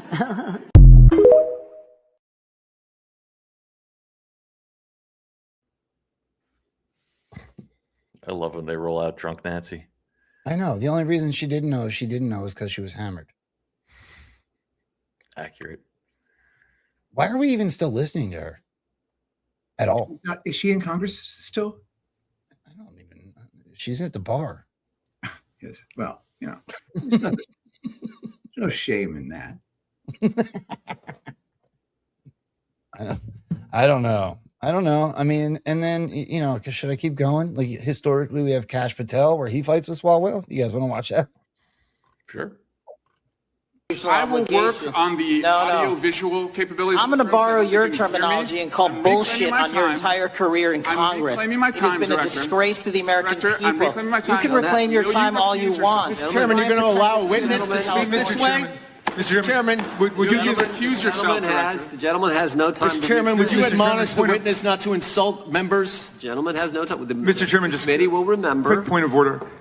Could the gentleman be extended an additional 20 seconds to complete his thoughts, since the witness decided to interrupt him continuously? And the witness will be able to respond if he wants. We'll make sure Thank he has you. time to Okay. do that. My question is, Continue. will you, Director, recuse yourself, yes or no, from investigating or making decisions about the 60 individuals, including myself, that you identified as government gangsters? Yes or no? Time of the gentleman has expired. The witness may respond if he would like. And the answer was no, as I heard.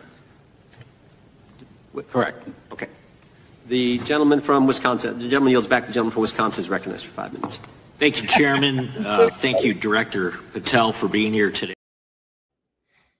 That cracked me up. That's great. Thank God. No, faggot. That's Okay. He wrote the book first and foremost, right? Government Gangsters. Mm-hmm. Then he's told, like, will you redact that? Will you pull it? And he's like, nah, bro. Why would I do that? It's completely true. And now we get this stuff to go down with him. It's I'm going to go back to what you said, Patrick. It is perfectly scripted. I'm waiting for Adam Schiff to pop his head out again soon. The D-class part of this is so well scripted. It's absurd. The timing where it's like Iran and it just everything hits at the exact amount of hours it's supposed to. All of it smashes the boards. We're getting Dave. That was the most brilliant name you ever could have given this show. That's what we're watching every day. It's what we're watching. I can't look at it any other way. What do you guys think about what's going on in Iran? And the have you seen like General Flynn? I didn't grab this, but General Flynn shows all the traffic in and out of the Gulf of America. And today on the news, they're saying that all of a sudden the United States is the world's gas station. That sounds like a good thing. That should be a benefit to us in some way or another. I live in Houston, which has the port of Houston, which is where the Gulf of America gets gets a giant portion of its imports and exports. I haven't actually seen the economic benefits of being the world's gas station yet, but I think that's probably something that lags. Well, I've also heard that they blockaded the Strait of Hormuz, and then Trump said something like, "No, now I'm going to blockade it." And Iran's like, "But it's not blockaded. It's totally open." Like, no, it's not. So that's what I'm getting. That's why I'm on the D-Class show, because I want to find out what's really going on.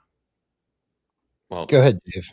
In reality, we would be benefiting because we should not be paying higher gas prices because we don't get our oil through there. The rest of the world does. Yeah. So the rest of the world would then have to get their oil from us. But that's why you got guys out there like, dude, I feel like Tim Burchett is like the new Q whisperer. Like he's just narrative seeding everything. And he's the one that's been out there every day making videos explaining how our gas prices should not be higher right now. It has nothing to do with the war. They're just the manufacturers, the oil companies are using it as an excuse to jack the prices, which they've done to us going back to the 70s. I think that our numbers are being manipulated, and this is another thing that's going to upset people. I don't think our fuel should be this high right now at all.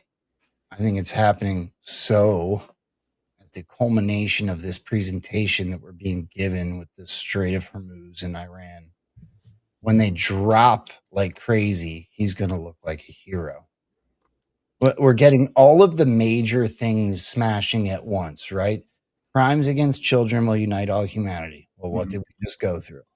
What else motivates Americans but their wallets? Right? Everybody's going, "Oh, I didn't vote for this. I didn't vote for the war. I didn't vote for high fuel prices. I didn't vote for any of these things." There's no way this lasts through his presidency. There's going to be an America winning phase that happens. I wouldn't be surprised if fuel prices cut in half. I'll take it a step further, dude. I said this the other day. This PSYOP doesn't work without high fuel prices. No, no one would pay attention. Right. You want people to pay attention so that you can start to lead people down the road of Israel manipulating us into this war. No one's going to pay attention to it if gas was $1.80 a gallon. Yeah, people don't like to admit that, right? They don't like to accept that as reality. COVID, the masks 6 feet apart, amplified messaging on your TV, death counter, death counter, death counter, athletes falling over on sports fields. That was the biggest PSYOP ever propagated against humans. Then you had the Joe Biden PSYOP all the way through for 4 years, and we're still going through it. How does it make you feel? And everyone's going, "Ooh, Donald Trump's losing support." No, he's not. It's maybe. Yeah, I think so. You think he's losing support? Of course. Yeah, he is. This is what we talked about with Adel yesterday. He is, and he knows he is, but they don't look at it week to week or even 2 weeks to 2 weeks. They don't care. So even that can be like, I'll take all these things now. Even that can be. Yeah. Not only that, Joe, think about the game theory behind what you're saying. They're like, all right, let's just make up a number. 20 million people left the MAGA movement over the last 3 weeks. Well, what do you think is going to happen when the war ends and gas goes down to like $1.80? 40 million are going to come back in. That's how they look at it. They're not worried about it month to month. There's a line in the movie Inception where the guy who does the Inception says, "The greater the conflict, the greater the catharsis." And such is the case here. And we're going to get that catharsis because it's a movie, and movies are all about building up to that catharsis. You're going to love how this movie ends. Remember some kid in the basement saying that. Yeah, I know. I remember that. Yeah. Take a look. Blockade of the Strait of Hormuz. In effect for nearly 2 hours now. A ship tracking firm reports 121 empty oil tankers are making their way to the United States of America. 68 of those 121 vessels are very large crude carriers capable of carrying 2 million barrels apiece.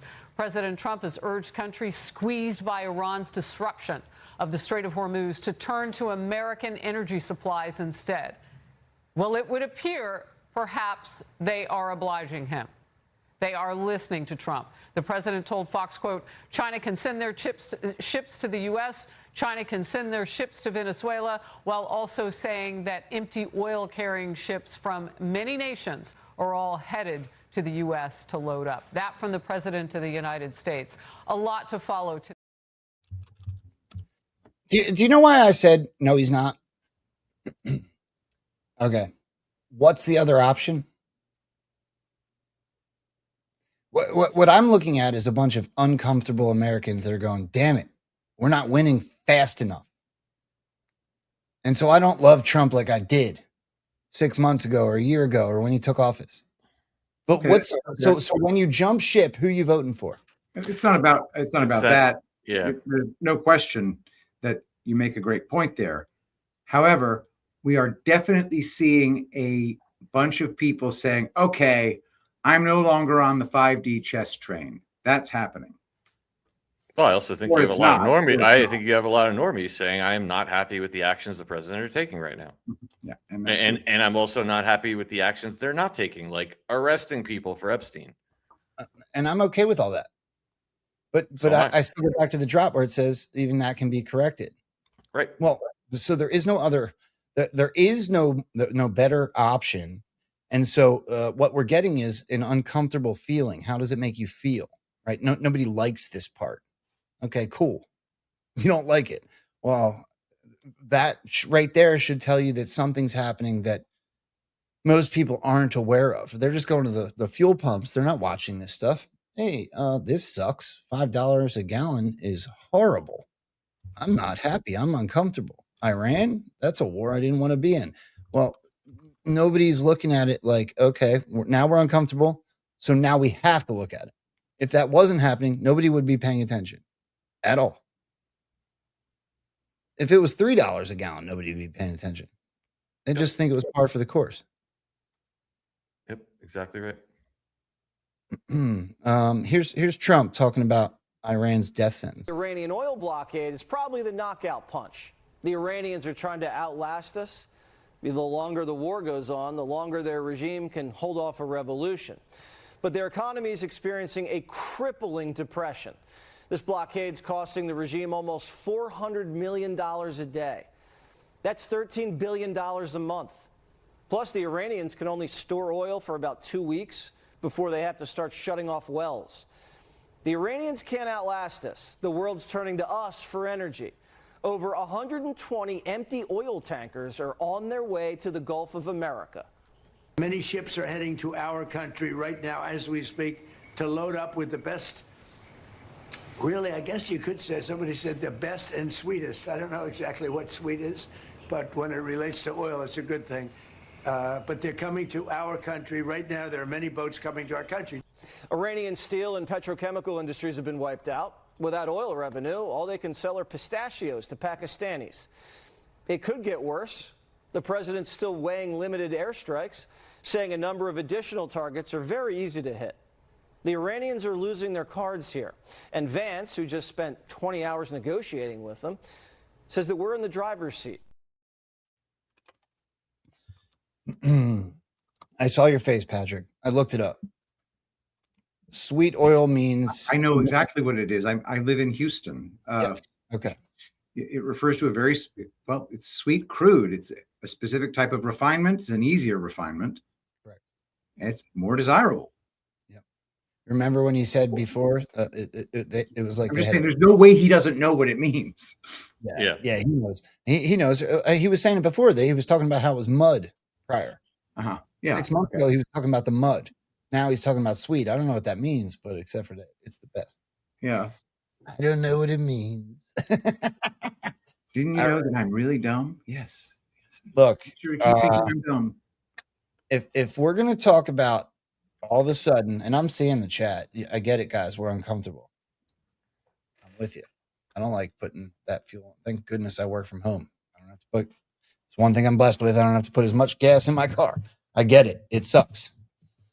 I will tell you this: these ladies over at Promethean Action seem to have hit the nail on the head again. Dave, did you see this yet? Yep. Oh my gosh. Take a look. This is a little bit longer of a clip. So I'm going to play it. So if you guys want me to pause it at any point in time, just say the word. I'll do that. But holy crap, they smashed it. President Trump put the empire on notice with this post. This is world extortion, and leaders of countries, especially the United States, will never be extorted. That's not a threat. That's an exposure. That's a man who is named a hidden game, a game fought in the shadows for decades. And here's what this president sounds like when he knows he has won this round. Make a deal or not makes no difference to me. And the reason is because we've won. But from my standpoint, I don't care. What? And here's what he's demanding. They haven't. Hold on a second. We've already won. Make a deal or don't make a deal. I don't care. We already won. What is he talking about? I have a pretty good idea. Sounds like we caught them all. We caught them. We caught them all. Left the bargaining table. I predict they come back and they give us everything we want. And I told my people, I want everything. I don't want 90%. I don't want 95%. I told them, I want everything. They have no cards. That is the verdict of a president who hasn't just changed the outcome. He's changed the board itself. Now, right now on social media, there are people, including some who voted for Trump, who are calling for the 25th Amendment, saying he's lost it, he's reckless, he started a war nobody wanted, and now he's telling us he doesn't care whether we win or lose. Well, here's what they're missing. Iran is not the target. Iran is a node, a piece on the board the British Empire has managed for over a century. And the president's real target is the infrastructure of imperial control itself. The financial choke points, the energy dependencies, the offshore banking apparatus. He's naming it, and he's forcing a hidden war into the daylight where it can finally be fought and won. I'm Susan Kokinda, and I've watched the empire operate in the shadows for over a century. Now it's out in the open, and if you want to understand what that means, then hit those like, share, and subscribe buttons. I'm going to cover 3 things. I have exactly zero problem with her promoting her stuff because those people over at Promethean Action are killing it. They are killing it. Their research is second to none. I love what they're doing. Things today. First, how Trump flipped the Strait of Hormuz extortion operation and why Keir Starmer isn't happy. Second, how Iran's financial pipeline is being rolled up and why that leads to London.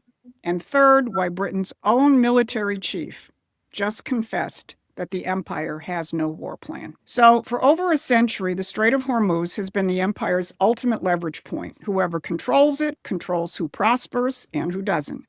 Britain managed that choke point through Iran, through successive regime changes that go back to Mossadegh. But it was different regimes and the same imperial function. Keep the region unstable, keep the choke point contested, keep the world dependent. That's the protection racket in its purest form. The mob breaks your windows, keeping the region unstable, keeps the ships from moving, and then charges you for the protection that makes passage possible. Lloyd's of London was the insurance arm of the racket. You want your ship to transit the strait? Then buy our coverage. And the City of London collected a cut on every ship. Iran breaking windows was good for business because up until now, Lloyd's just raised the premiums. Then Donald Trump moved to shut down the racket and Sorry, let me just pause that. When we were talking about Lloyd's of London in one of the previous shows, keep in mind this has been going on for a long time. And the game that they play is either a kinetic situation that raises the risk profile or simply news of it, and they will raise the premiums on maritime insurance upwards of 1,200%. Wow. Whenever that happened. This has been going on for decades. Lloyd's canceled all the insurance. The president told his Treasury Secretary, move in and have the U.S. provide insurance. He broke their financial arm first. Now he's finishing the job militarily. He's ending world extortion. On Fox yesterday, here's what the president said. We're not going to let Iran make money on selling oil to people that they like and not people that they don't like or whatever it is. It's going to be all or none, and that's the way it is. And it'll be, you saw what we did with Venezuela. It'll be something very similar to that, but at a higher level. All or none. No imperial management, no picking winners and losers. The choke point is American now, not just because America seized it, but because America named what it actually was and is refusing to play the game any longer. And this morning, we got the clearest possible confirmation of what has actually changed. Keir Starmer, the prime minister of the country that managed this choke point for a century, was asked whether Britain would join the American blockade, and he said no. Now, the president has described Starmer's position throughout this Iran conflict very clearly, characterizing it more than once as a, quote, Neville Chamberlain statement. So the mob's enforcer has been neutralized. Now, admittedly, Keir Starmer is a pretty pathetic excuse for a Don, but his bluff has been called. The choke point the British Empire managed for a century is now an American operation. Britain didn't lose access to the strait. Britain lost the game. Now, if you want to understand the full depth of this fight, the imperial architecture that the president is dismantling, and what it means for America's future, you need to be reading Promethean Action. So subscribe to our free newsletter. The link is in the description. Now, that's the physical side of the protection racket. Here's the rest of it. The U.S. is targeting the money flows to the guys who break the windows. Let's start with Dubai. The conservative treehouse flagged the story today in a post entitled, Cut Off the Money. The U.S. military will start enforcing embargo. They report that the blockade is happening against the little-discussed backdrop of Dubai targeting Iranian money changers. Dubai was the washing machine where oil proceeds went in and clean dollars came out. UAE authorities arrested dozens of IRGC-linked money changers, shut down their companies, and closed their offices. The Gulf states just shut the machine off. But that's not all. 2 days before Epic Fury launched, Treasury Secretary Bessent deployed Section 311 of the Patriot Act against Ember Merchant Bank in Zurich, which has laundered over $100 million of IRGC money. Ember is now being liquidated, and Secretary Bessent's statement wasn't just addressed to Iran. Banks should be on notice that the U.S. Treasury will aggressively protect the integrity of the U.S. financial system using the full force of our authorities. Now, Section 311 is the nuclear option of financial warfare. Bessent used it 2 days before the war began. That is not a coincidence. And here are a few other publicly named institutions that could be next, and they're headquartered in London. 2 London-registered crypto exchanges processed roughly $1 billion for the IRGC since 2023. And Santander UK ran Iranian petrochemical front companies right near Buckingham Palace. So the City of London's books are open, and Bessent has shown he knows how to read them. Iran's money is being cut off from the Gulf to London to Zurich. Its neighbors have now chosen sides, and the choke point is named and claimed. So what does Britain have left? This week, Britain's own military chief told us. Air Chief Marshal Sir Richard Knighton admitted that the United Kingdom is updating its government war book, a strategic blueprint which has not been actively maintained since the Cold War, that is, for 30 years. Institutional knowledge has been lost, muscle memory diminished, and several years of calm has created a situation where Very few in the UK would know how to respond to a war footing. 30 years, no functioning war plan. Why didn't that matter until now? Because Britain had the United States. For the 3 decades, the empire ran its geopolitical agenda on American muscle. Washington provided the troops and the carrier groups. London provided the financial plumbing and the narrative management. The City of London didn't need a war plan, and it required only one thing, an America that never asked questions. Now, that arrangement had a brand name, NATO.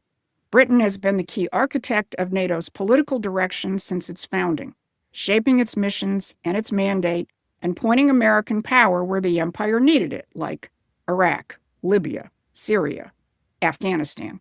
Every one of those wars had British intelligence fingerprints on the trigger. NATO was the mechanism, and American taxpayers and American soldiers were the instrument. Trump has now called all of that into question, and the British establishment hasn't recovered from the shock. Because without American muscle, NATO is a bureaucracy with a flag, and without NATO, Britain has no war plan. So, Sir, Knighton's admission isn't a military embarrassment. It's a civilizational confession. But the empire's lost something else. For 20 years, the ideology holding much of this together was the green transition.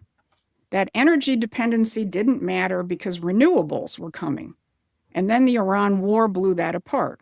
When the strait closed, the green narrative couldn't keep the lights on or the filling stations supplied. Reality asserted itself, and the people who lived closest to physical reality felt it first. Irish farmers and truck drivers have been out in the streets, in force. 600 of Ireland's 1,500 filling stations out of fuel, and the Irish Defence Forces deployed against their own farmers. Although there are reports that a lot of the police and the military are calling in sick. Now, these aren't radicals. These are the people who live in physical reality, who need fuel to farm, to haul, and to heat. And they're calling the question. Meanwhile, Keir Starmer told the British public he is fed up with energy bills being affected by decisions involving Trump and Putin. Really? The prime minister of the country that built the choke point system, that ran the offshore banking apparatus funding the IRGC, and that imposed a green regime on his own country, is blaming Trump and Putin? That's not a political statement. That's a confession of defeat. So while the press is asking whether Vice President Vance got a deal in Islamabad, it's the wrong question. President Trump answered the right one before the talks started, when he said he didn't care about the outcome, because he'd already won the game that mattered. He dragged the extortion racket into the open. The empire ran the world through choke points that were never named, financial pipelines that were never traced, and a military arrangement that was never questioned. Concealment was their operating system. Promethean Action has been shining the light on that system all along and building the forces that can now back up the president in ending the empire's extortion racket. So if you want to be part of that, become a paying member or a contributor to our movement. Go to the Promethean Action website and sign up. Because the empire is running out of cards, and it's time to end their game. I will personally be supporting them. Yep. She nails it. She smashed it out of the park, just like that guy earlier. Out of the park. And that's why, after listening to that whole thing, Patrick, do you not have hope that there's something that's changing for the better? And that's not even just for us. It's globally. Yeah. Other than the globe part, I'm right there with you. Dave? Well, we started this all just leans into what we started this year with, right? Everyone wants to know, when is the IRS going to be publicly going away, and when is the Fed going to be exposed? That's why we've been talking about the Strait and the City of London and Lloyd's of London for weeks now, and saying that not enough people besides the folks like that are even looking at it from this perspective, because that's why her videos are so important, because she's spot on. You are actually, ironically, I believe, isn't one of today's deltas. Hold for processing. Yeah, one of today's deltas is You are witnessing the systematic destruction of the old guard. 3961. How closely does that fit up with Donald Trump saying, I don't know what sweet oil means, because it matches up on a delta with him saying he doesn't know what this means either. Oh, yeah. Who knows what this means, but it sounds good to be man. Yeah, that's right. I forgot that's in there too. That's interesting. But yeah, she is describing the attack and first of all, everyone should just stop and ask themselves why, after 338 years, the UK is just sitting back and doing nothing, right? They're just literally taking their poundings. That should tell you a lot about what transpired probably back in 2017 and 2018 when Trump did his first world tour, his first capitulation tour. You're seeing the end result of it play out. And this, to me, this is major signal, because if you're going to expose the Fed and take down the Fed and publicly get rid of the IRS and all the other things that many of us think are going to happen, then you have to start at the top level, which is exactly what she's talking about. You know, there was something else I was thinking about while that was on, because I keep trying to figure out where my justification is for how it's still uncomfortable and where, some MAGAs jump ship. There's at least a small portion of the internet, the world, the seagrass, most likely the ones that hang out with us, that believe Joe Biden was a psyop. Right? We had toilet paper wars. We had high fuel prices. We had different things get shut down, like pipelines and 9% inflation. Yep. And we accepted that, at least I did. I guess I should just speak for myself as a psyop cover for what was going on as far as global restructuring. Well, just because the masked face turned into Trump's face, now it's like, that's not okay. I would disagree. Personally, I believe we're still in the midst of D-Class, right? Hence the show's name. And so when I watch something like what those ladies from Promethean Action put out like that, and I just go, wow, holy crap. Everything that Q told, like almost everything Q posted was legit. That's how far my head goes, because there's no other reason that it's connecting the way that it is. And we're watching a global restructuring like this. I watched a few people debate on whether or not China and Russia were working with the United States to take down the New World Order. That post I find very interesting, because I don't necessarily think that Russia gives, they're not like, hey, like as close as you and I are, Dave. That's not Russia and the United States. However, there's a common enemy and a common restructuring that's going on, right? Russia cares about Russia. America cares about America. I think that Putin and Trump have established that, right? But like the ball's now in your court with the way that things are going. There's a common enemy, and there's just no way at this point they're not all working together to eliminate that issue, right? That doesn't make Putin our best friend. It doesn't make Xi like, somebody we're going to call to say, do you want to play poker tonight? But there is a global restructuring going on. And I think that those ladies just painted the picture brilliantly. I don't know. Get off my soapbox. I don't know, man. I would think when you look at a lot of the actions that Putin has taken, like already backing the ruble with gold and casting off the central bank, I mean, they have just as much, if not more, historically, to reconcile with the London bankers than even we do. I mean, you think about what they've done to them. I mean, you don't have to restudy, you could restudy the Bolshevik Revolution and the 2 world wars and everything else. I mean, that country has been decimated by the cabal and by the London bankers for the last and by us 100 years. By us, Of course, by proxy. By proxy. I mean, our government. I mean, even in a 5th generation warfare aspect, the whole nation at one point, the mass majority, like, something crazy, 99+%, hated Russia forever, because that's what we were told we needed to hate. Big bad Russia. Of course. And I don't know that propaganda was true. It was not. It was not. Yeah. In my opinion, it was not. Certainly not to the level it was given to us. The Cold War was arguably the longest lasting psyop that was ever run on humanity.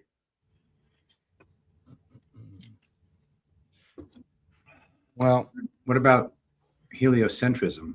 I didn't want to bring that up, but yeah, I guess that's still ongoing. What's that mean? I'm the dumb guy. The globe Earth thing. Oh, okay. The space race. No, the heliocentric model. I know. I mean, but if any of our history is to be believed, then it's since 1604, when science fiction writer and Catholic priest Nicholas Copernicus dreamed up. Feeds into the space race. It was us versus the USSR, correct? Absolutely. Mm-hmm. Yeah. No, Patrick is just suggesting that the manipulation of the geocentric versus heliocentric model would be a longer psyop than the Cold War, and if that is the case, then yes, okay. it would be. All right, I caught up. Yeah. I caught up. Go ahead, Dave. What do you got? Well, I don't know where you're going next, but there is a little underlying tax narrative going on that I think people would find interesting, especially in relation to the last video you just played. Okay. Marjorie Taylor Greene, start on the right, Patrick, would you?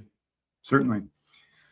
Former Congresswoman Marjorie Taylor Greene on Twitter. I've been sent countless questions since millions of Americans saw my interview with the former IRS agent, now whistleblower, Joe Bannister last week, where he claimed that 99% of Americans are not legally required to file and pay income taxes. How can Americans really organize a national tax revolt? Won't we all end up in prison? Can't the IRS just seize our bank accounts? What if my employer takes taxes directly from my paycheck? I can't answer those questions for you or tell you what to do, but Payman Matahede, the founder of Freedom Law School, can. And attached to that was an hour-long interview with Payman, who I've had on my channel twice. That's amazing. Read the other drop. And then the next from former Congresswoman Marjorie Taylor Greene. I'm assuming that this is before or after. Yeah, I wanted you to read the one on the right first, but it's okay. These are out of order. Doesn't matter. Okay. This was before. Due to recent events, it's become evident that we are not voting our way out of this. Americans across the country have been calling for a national tax revolt, having tired from their taxpayer dollars being spent to fund endless war, endless scams, endless fraud like Somalian leering centers, while Americans are plunged into nearly $40 trillion in debt. I sat down with former criminal investigator for the IRS, now turned whistleblower, and you won't believe what he told me about the income tax. Now, wow. Oh, yeah. OG IRS truthers know who Payman is. He's been around it for 30 years, and certainly know who Joe Bannister is. That's been relegated to a very, very, very, very, very small corner of the internet until now. As we are in the year of Somali fraud, leering centers, $126 billion in fraud in California and counting, isn't it interesting that Marjorie Taylor Greene, who turned on Donald Trump, is now out there leading a tax revolt? She started that with General Flynn. They both started seeding that back in January. If you guys remember, we were talking about that. And now she's coming back around with all these eyes on her. And I think we can all agree that Marjorie Taylor Greene, no matter what she does, there's a lot of eyes on what she does, and she is blowing the whistle on the IRS. Wow. I can't believe it. And it's interesting because maybe this is a coincidence or coordination, but if you watch Marjorie Taylor Greene and Matt Gaetz, hey, who were they standing next to that whole time during the pause, Joe? Like almost every rally. Who was that guy they kept standing next to? The blonde hair, the red tie. Oh yeah, Donald Trump, that guy, right? Oh. Yeah, I was even got me on that one. Yeah. Marjorie Taylor Greene and Matt Gaetz were linked arm in arm with Donald Trump almost the entire time of the pause. And their messaging, if you watch them, and they're two of the accounts I always pay close attention to, their messaging, whether it's on Israel or chemtrails or whatever, has been in lockstep for the last year plus. So that is either coincidence or coordination. You guys can decide. But here is Joe Bannister with Marjorie Taylor Greene. And where did he go next? Oh, yeah, to Matt Gaetz. Broadly adopted, what do you think would happen to the country? I mean, we want to pay our military and our vets and other entities that rely on taxes. Well, I mean, the system has been around for, Former IRS agent refuses to file taxes, claims the law does not require taxes are voluntary. decades, 80, 100 years.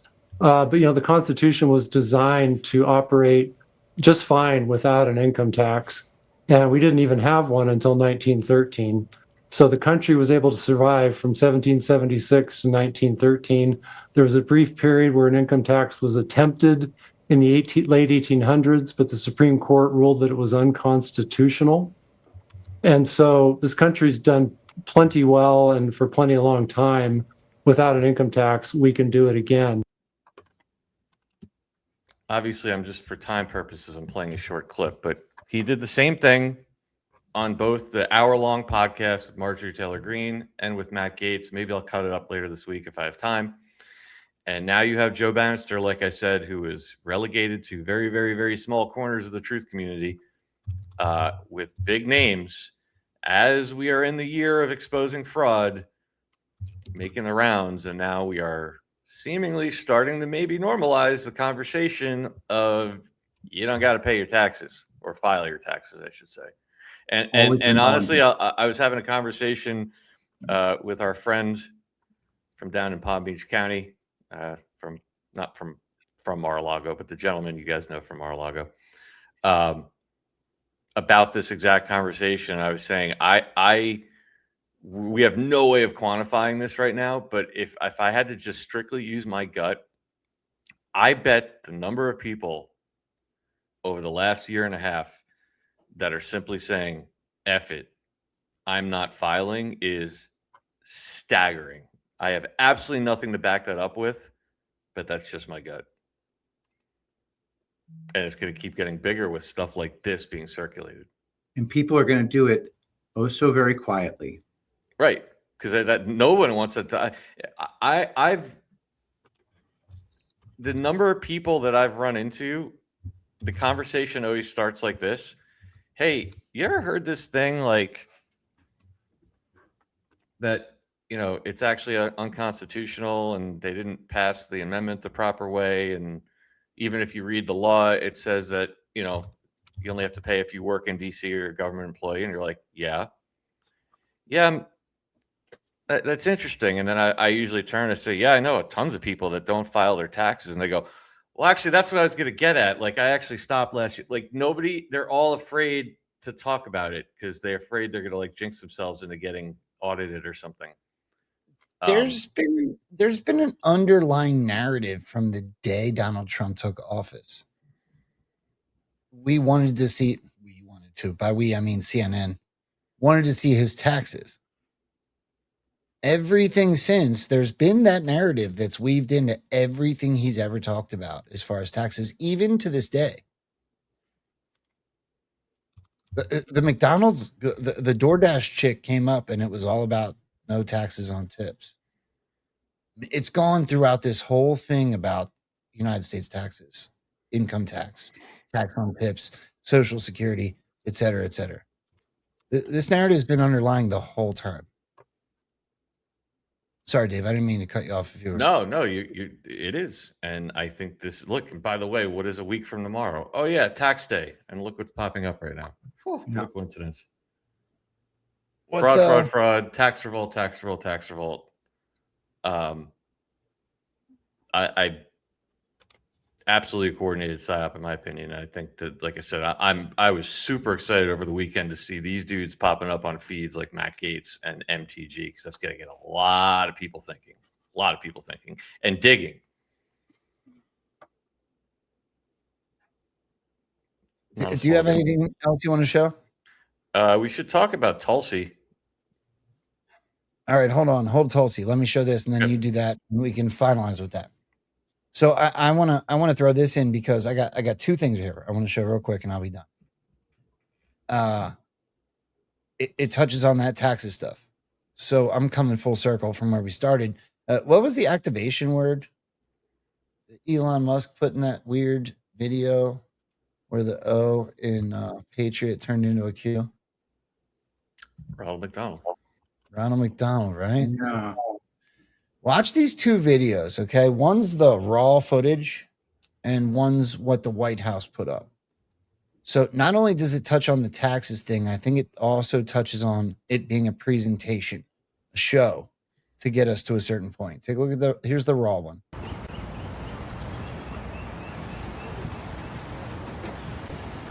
McDonald.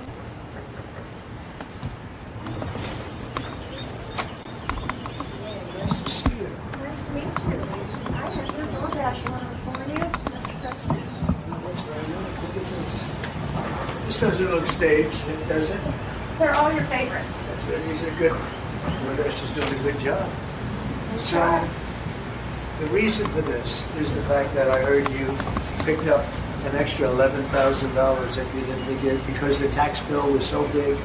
The refund was the biggest you've ever had. Is that a correct statement? It definitely was. Yeah.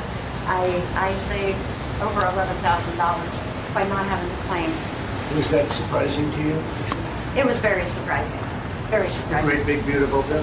And that doesn't include overtime in your case. This is only just based on what we did in terms of every other aspect of the tax bill, right? Yes, sir. So it was 11,000 saving.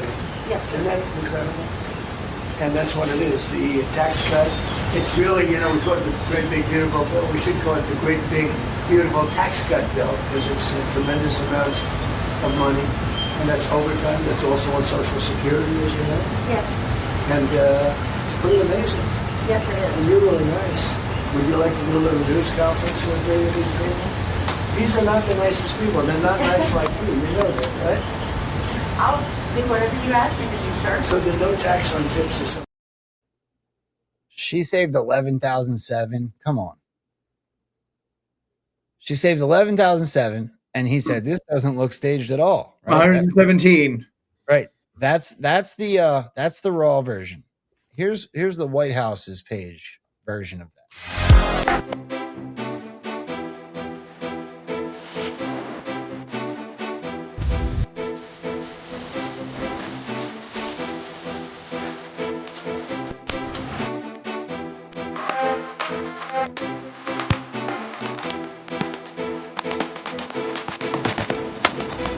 Oh, nice to see you. Nice to meet you. I have your DoorDash order for you, Mr. President. Oh, that's very nice. Look at this. The reason for this is the fact that I heard you picked up an extra $11,000 because the tax bill was so big. The refund was the biggest you've ever had. Is that a correct statement? Yeah, I saved over $11,000. It's really, we call it the great big beautiful bill. We should call it the great big beautiful tax cut bill because it's tremendous amounts of money. And are the White House good tippers? Do you know? Wait. Potentially. Yes, very. And I especially want to thank you for being here. Well, I want to thank you for the no tax on tips. It has helped my family out immensely, and I definitely appreciate it. Thank you. Election systems across. Anybody pick up on the difference? He didn't say 11.7.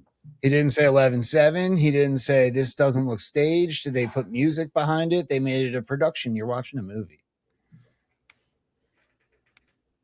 You're watching. You're so watching a movie. All right. I'm done. Dave. Go ahead. I think we should blast through this pretty quickly. This is fairly important. This came out Sunday, I think, or Monday morning. Patrick, if you could read, please. Tulsi Gabbard, Director of National Intelligence, on X. Newly declassified records expose how deep state actors within the intelligence community concocted a false narrative that Congress used to usurp the will of the American people and impeach duly elected President Donald Trump in 2019. Today, we reveal the truth. Link to dni.gov. Could you read the right side too? I sure can. Newly declassified documents expose deep state conspiracy to manufacture 2019 impeachment scam. Secondhand whistleblower account. The intelligence community inspector general weaponized whistleblower process. The ICIG, the inspector general of the intelligence community, so-called investigation relied on only secondhand evidence and a self-declared Democrat whistleblower who lied about speaking with Democrats in Congress. Russiagate author, as key witness, one of the key sources, was a co-author of the 2017 Russia hoax intelligence community assessment, who was also a close colleague of discredited former FBI agent Peter Strzok. Sham impeachment, false narrative to impeach. The ICIG exceeded his statutory authority and ignored DOJ guidance to transmit the faulty complaint to Congress, which House Democrats peddled to drive a sham impeachment. Eric Charamella.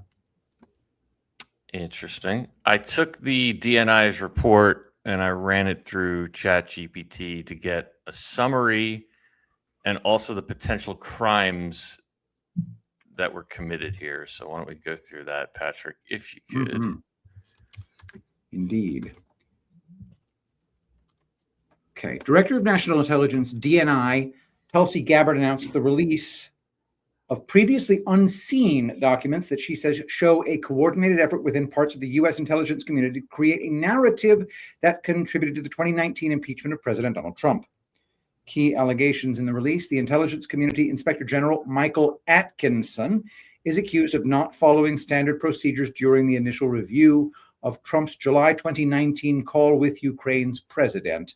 The investigation allegedly relied heavily on secondhand information, including a whistleblower, a close associate of the whistleblower who had ties to the 2017 Russia investigation, two individuals with no direct knowledge of the call. The release claims this information formed a manufactured or politicized narrative. Political implications described. According to the statement, congressional leaders at the time used this narrative to drive media attention and initiate impeachment proceedings in 2019. Gabbard characterizes the situation as a conspiracy by deep state actors that led to impeachment. Bottom line, the press release presents the newly released documents as evidence that the Trump impeachment was based on flawed or politically motivated intelligence processes rather than reliable firsthand evidence. Now, none of this is earth-shattering for any of us, but this is D-Class. Not only the show, but that's what this is, and it's putting it on the record for what I believe to be actions that have likely already been taken against these people, hence the 641,000 sealed indictments, and this is setting up the presentation for the D-Class of said indictments. That's how I look at it. And let's just go through some of the crimes that could be here. Patrick, you could just read the bold. You don't have to read the, I certainly shall. The False statements, misrepresentation, 18 United States Code 1001. Obstruction of proceedings, 18 United States Code sections 1505 and 1512. Abuse of authority, deprivation of rights, 18 United States Code section 242, which I brought up at the very beginning of the show. Conspiracy to defraud the United States, 18 United States Code 371. Whistleblower process violations, and perjury, 18 United States Code 1621, conditional. Not a small deal. And there was one other interesting thing that came up with this with Donald Trump, and this might just be a coincidence, but I find it interesting, especially if you're of the belief that they're doing this in a manner in which this is being declassed at certain points to set up the public to accept the justice phase. Joe? Calculated, I think we're in agreement on that, right? This was Alan Dershowitz yesterday, popped his head out with John Solomon and Amanda Head. You've come up with an interesting, novel approach. It's never been done. I don't see any reason why it couldn't be done. Impeachment is a quasi-judicial procedure. Whether you have to go back to Congress and ask them to expunge it or go to the courts. But I have to tell you one thing, history will expunge it already based on your work. Because what you've done is you've created so much doubt about the credibility of the main accuser that it's hard for anybody to sit back now and say that was a just impeachment. But I don't know that there's going to be any remedy. Maybe we should try to create one. But having you there to constantly keep the government on its toes deters future government officials from doing this, because these government officials will probably have to pay a political price, if not a legal price, for violating the Constitution, because that's what they've done. They violated the Constitution. So he was in an interview, he was talking about the possibility of expunging the impeachment from the records as if it never happened because it was based on crimes and false premises. I don't even know why I looked at this, but Alan Dershowitz is mentioned in the drops 4 times. Right? Welcome aboard, Alan. Remember all those? Yes. Well, Donald Trump seemed to really like that interview by Alan Dershowitz and the notion of expunging his impeachment. So he posted about it today and yesterday. Today being the 14th, yesterday being the 13th. Would you believe that the 4 drops that Dershowitz are in are April 12th, April 11th, and April 17th? Wow. So 11th, thank you, Alan. 12th, Alan, welcome aboard. Trump hits Alan on the 13th, and then the 14th, and then there's another one on the 17th. Freaking crazy. Wow. So we either live in the Matrix or Patriots are in full control. And just so kind of like I did last week with who the hell was it? Swalwell, where I was like, well, when was the last time Trump was talking about Dershowitz? Maybe he talks about him a lot. I went in and checked, and he had not talked about him since back in December. So he posted about him once in December, and then all the way back in January 2025. And then so he's only posted about him 3 times in the last year, but he hits it twice on the 13th and the 14th. That lines up with all the deltas about Alan Dershowitz. Absolutely remarkable. Yeah, that's a banger, bro. Wow. Can I ask you a question? Do you think this extends into the mainstream media? That was insinuated, right? I believe so. I think they're gonna close that loop at some point with all the. I mean, we didn't even get to it today, Joe, but all the stuff we were talking about on Saturday with like kind of the media exposure. I think.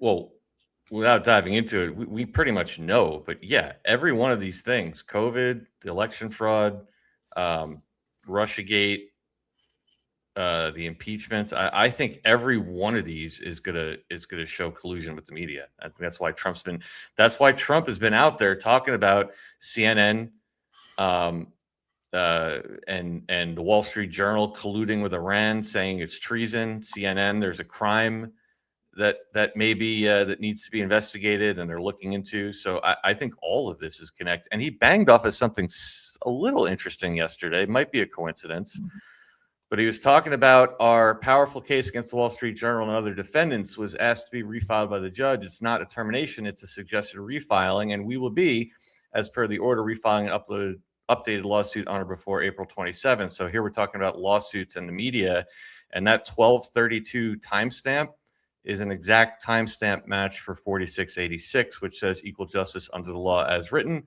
transparency, disclosure, and accountability. Justice is the only way forward. Future of our republic is at stake. Watergate times 1,000. Yep.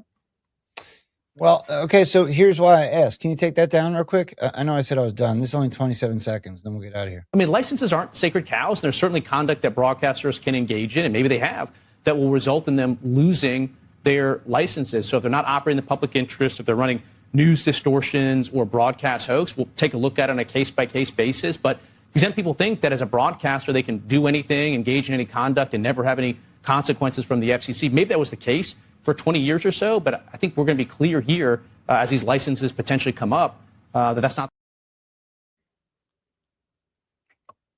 My man's telling you.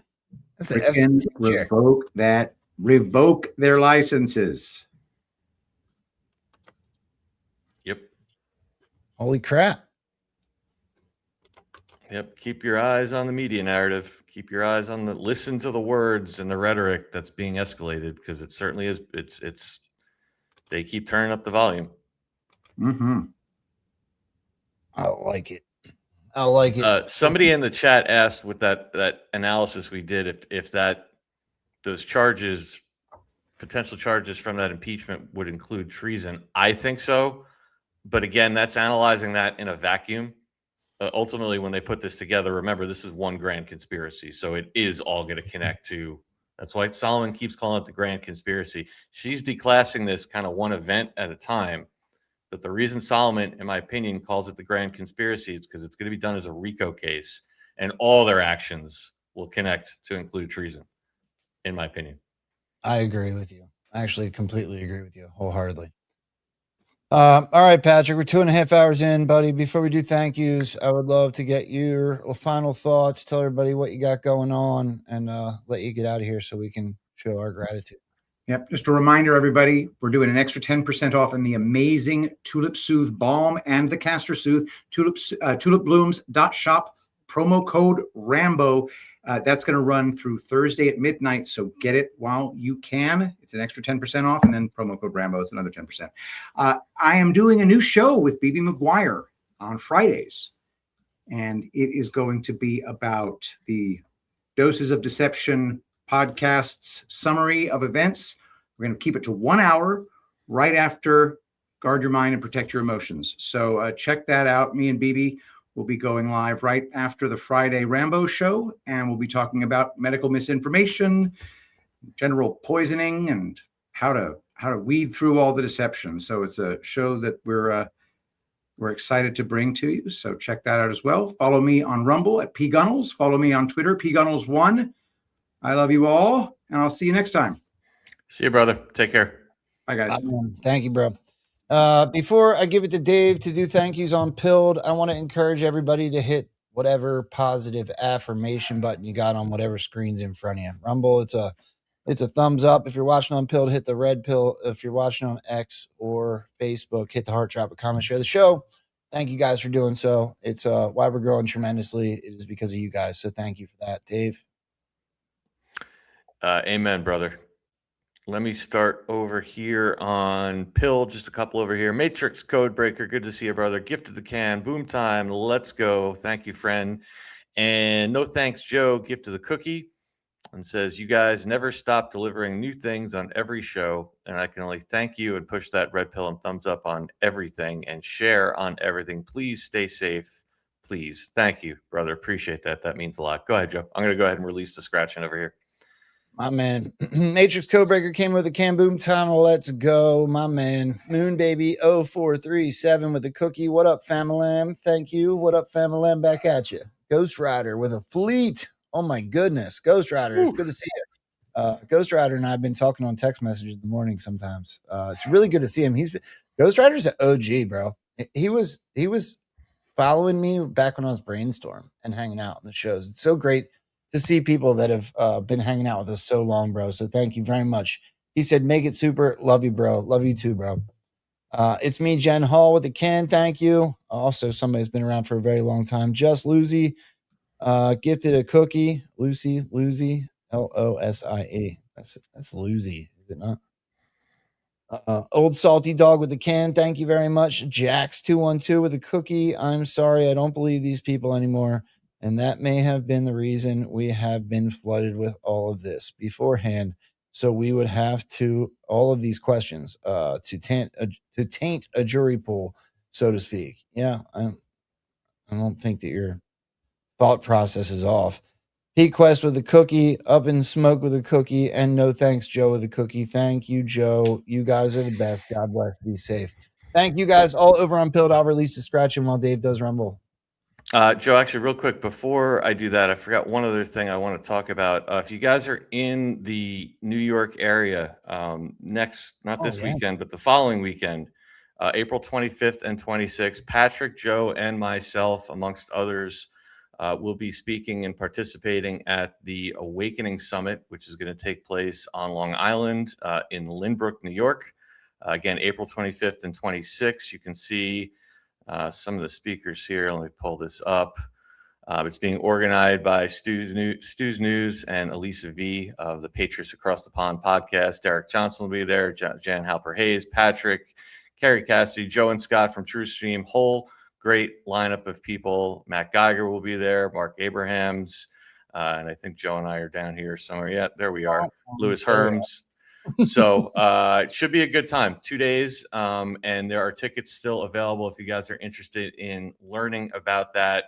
You can go to theawakeningsummit.org, theawakeningsummit.org. Those of you guys, I know there's a lot of you in the New York tri-state area that can't make it down to Dallas or couldn't make it down to Florida for our event. So if you're interested in seeing any of us, head over to theawakeningsummit.org and you can get your tickets there while they're still available. So looking forward to that in a couple of weeks. I'm gonna make excuses early. If you guys are coming to see that, I'm going to be 2 days out of major surgery. So expect me to be completely loopy and have no idea where I'm at. It's going to be awesome. Oral surgery. Don't scare. I know, but just don't scare people unnecessarily. They'll freak out. Okay. Yeah. It's not oral surgery. But they're putting me out. They're putting me out for, of 2 days. Of course. I didn't want people to, dude, your phone will blow up and people think. I know. No, but that's the thing. So, when you did damage to your body and stuff, and you have a past like I have, certain things come up and you got to get them fixed. And it is oral surgery, but it's a big deal because I'm finally getting the chance to fix some of those huge mistakes that I made. I'm stoked about it, but I'm going to be looped. Joe's going to have a brilliant white smile. Yes, I am. Yay. Good stuff, dude. Good stuff. All right, let me come over here to Rumble. Is it my turn? Yeah. Yep. Sorry, Joe. Janice Penman, good to see you, my friend. Gifted 5 subscriptions over here on Rumble. Thank you very much. Delta with a $10 rant. DJT got the entire world to talk about the Red Cross, another globalist slush fund that needs to be disinfected, if not more. Time to drop fraud, crime stats on the Red Cross? ?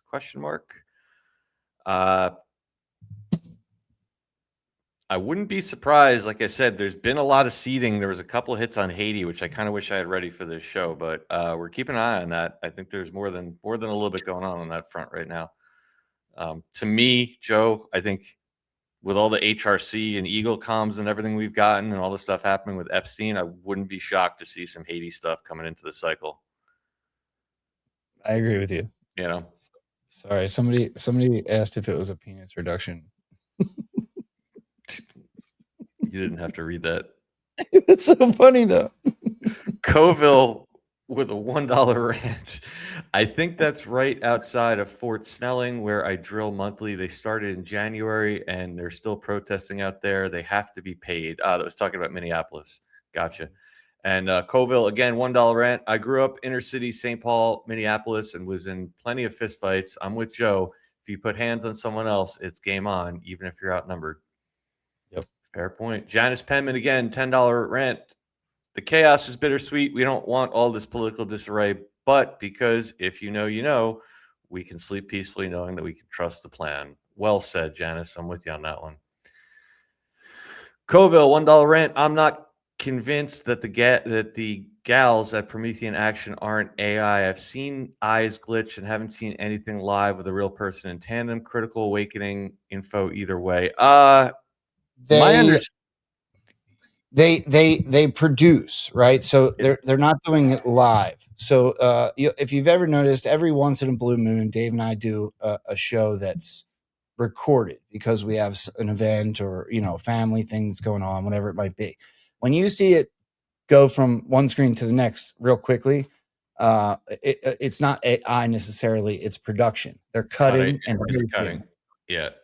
I actually, I don't know if they're doing it on purpose, but there also is, if you watch a lot of YouTube, I don't know what they call it. I'm not an editor, but there is a production style of videos where they constantly chop. It makes it kind of glitchy, but I know the woman's real, or at least they go back to the 70s. So I don't know, but I tend to think I'm with Joe on that. I think it's just the way they edit it. Coville, $1 rant, prior typo, gals at Promethean Action. Yep, I picked up on that. Thank you, friend. Coville again, $1 rant. Payman just blew up about 5 months ago. He's also from Iran. Coincidence? Yes, he is. He moved here in 1982, I believe. Yeah, I met him originally about 2 years ago at Sheriff Mack's event, the Constitutional Sheriffs and Peace Officers Association in Orlando. Good dude, definitely good dude. And if you're interested, if you go to my channel here on NewsTreason, if you go in the search bar and I think just put in IRS or put in his first name, Payman, you'll see he's been on. Mark just had him on the other day, and we've had him on, I think 2 or 3 times. So a lot of good info there. And I believe, one more here. Denise Volbrack, $5 rant. Thank you, gentlemen. So appreciate all your hard work you do for us. Mods, keep up the good work. Chat love. Thank you, Denise. It's always good to have you here. And thank you to each and every one of you for your continued support. And of course, thanks to our admins and mods, Carrie Cat, Claudia Doug, Magadai 1776 over here on Rumble. Could not do it without you guys. Back over to you, Joe. Yeah, I got a ton of amazing mods. I want to give PFC Peanut a shout out today because I saw her over here kicking butt and taking names, dropping links. I want to say thank you very much specifically to you, but that thank you goes to all of you. You're all absolutely amazing, Patriots, and I appreciate your help. And yeah, I want everybody to know I am going into surgery on Monday, so there's still going to be a D class. And I have now recorded an interview. I may be doing another one. Does everybody remember what's Chad's last name? Shoot, Stewart. Yeah, Chad Stewart. It's been about almost 2 years, a little over a year anyway, that I've talked to Chad, and it's been a long time since I did a one-on-one interview. And I will be honest with you, it reminded me how much I love doing it. It was actually really cool. Like, we've gotten into these panels and doing the round table and stuff. D class has really kind of turned into its own, animal. It's been a long time since I got to do like a one-on-one interview like that. And I'll tell you, bro, it was awesome. It was really cool. Just like hanging out and talking to a colleague about what he's doing, what I'm doing. And so look forward to that. I did record it yesterday, but it's going to be played during that period where I'm going to be out of commission for a few days. So look forward to that. That Chad Baker interview is awesome. So I'm letting you guys all know now. So I hope that you check it out. And that dude himself is awesome. So with that, the Rumble side from me, DIY Sassafras, $10 rent. Have friends coming over tonight to ask questions about what's happening. I think she thought I was a little bit nuts, but she listened, and her husband is just waking up. Please pray it goes well. Love y'all. Amen to that, my friend. Let us know what happens. Macro Toolbreaker, $2 rant. Rambo, I finished the video. And of course, late AF posting it. I didn't forget, simply didn't remember to post it. Tagged y'all on the twatters. Oops, I mean X. Hope y'all like it. Oh, I'll have to go look, Macro. I hope it's a good one. I could use to mix up the intro a little bit. So I hope it's awesome. I'm gonna go check it out. Crystal loves David 17, $1 rant. Obama people pushing policy through the Vatican and EU. If we lose free speech, our gun rights will be next. Go fight for that. I agree with you. Let's all fight. I agree with that. Do not stop fighting. All right. Kermit 4, Swigler, $5 rant. The Red Cross helps illegals get across the Mexican border. And I also contacted them if they were separating the non-vax from the vaxxed donated blood. They said no, must have approval from the FDA. That's dasting. Real Chris Cockrell, $1 rant. Patriot Dad and Mom have their own show on Rumble. Oh, okay. That's that guy I played the video. Mm-hmm. I should reach out to him. We really should have him on. Sure. And maybe him and his wife, if I go look at the videos. Beer at the Parade came in. After this show, join me, the Cates and Jeff, as we explore interesting theories. See y'all at 5 o'clock. There you go, guys. He put the link in the chat with that $1 rant. Much love to Beer at the Parade. Happy birthday to his wife, as a matter of fact. That happened last week. Simon says, Florida $1 rant. I'm thinking the Swalwell news is simply a negotiated exit, similar to No Name's exit, but he gets to live. Game theory, prisoner dilemma. That's a interesting thought. Yeah. I'm scrolling here, guys, to make sure I didn't miss anybody. Sorry for the dead air for just a moment. Here we go. SM Strand, $1. Look at the gentleman that Trump is praying over. Looks like JFK Jr., and there will be a rising from the dead. No, everybody looks like JFK Jr. Yeah. Tracy FSU, $10 rant. Do you have any opinions on what the creature is behind Trump in his doctor post? It's different from the original. I don't know. I don't either. No, I didn't notice that. I'm going to go look, though, now that you said that. Big Gouda, here's $1 towards Rambo's shiny new gold grill. I'm doing platinum, bro. I'm just kidding. That's it. Guys, thank you very much. Dave, we got one more that just came in late. Parkmon 1, good to see you, brother. $2 rant. Hey, I'm late. Great show. Thank you, brother. Awesome. Do you want to do any final thoughts, my man? No, man, this was a good one. Let's just keep following the narrative, dude. That's all we can do. It's the dots are all connecting. It might be tiring. People might be they might not like the way it's being done, but like I said, I think this is one of those periods where it's going to look a little messy. We've been through this before. I would just encourage people not to gauge. We are in year 10 of the Trump era. We've been through this how many times before? When I'm going to say when, because it just happened to me last night, when you run into somebody that is a Trumper that's like raging about what he's doing, just let it be, let it process, and understand that you're looking at a snapshot of 3 weeks out of 10 years.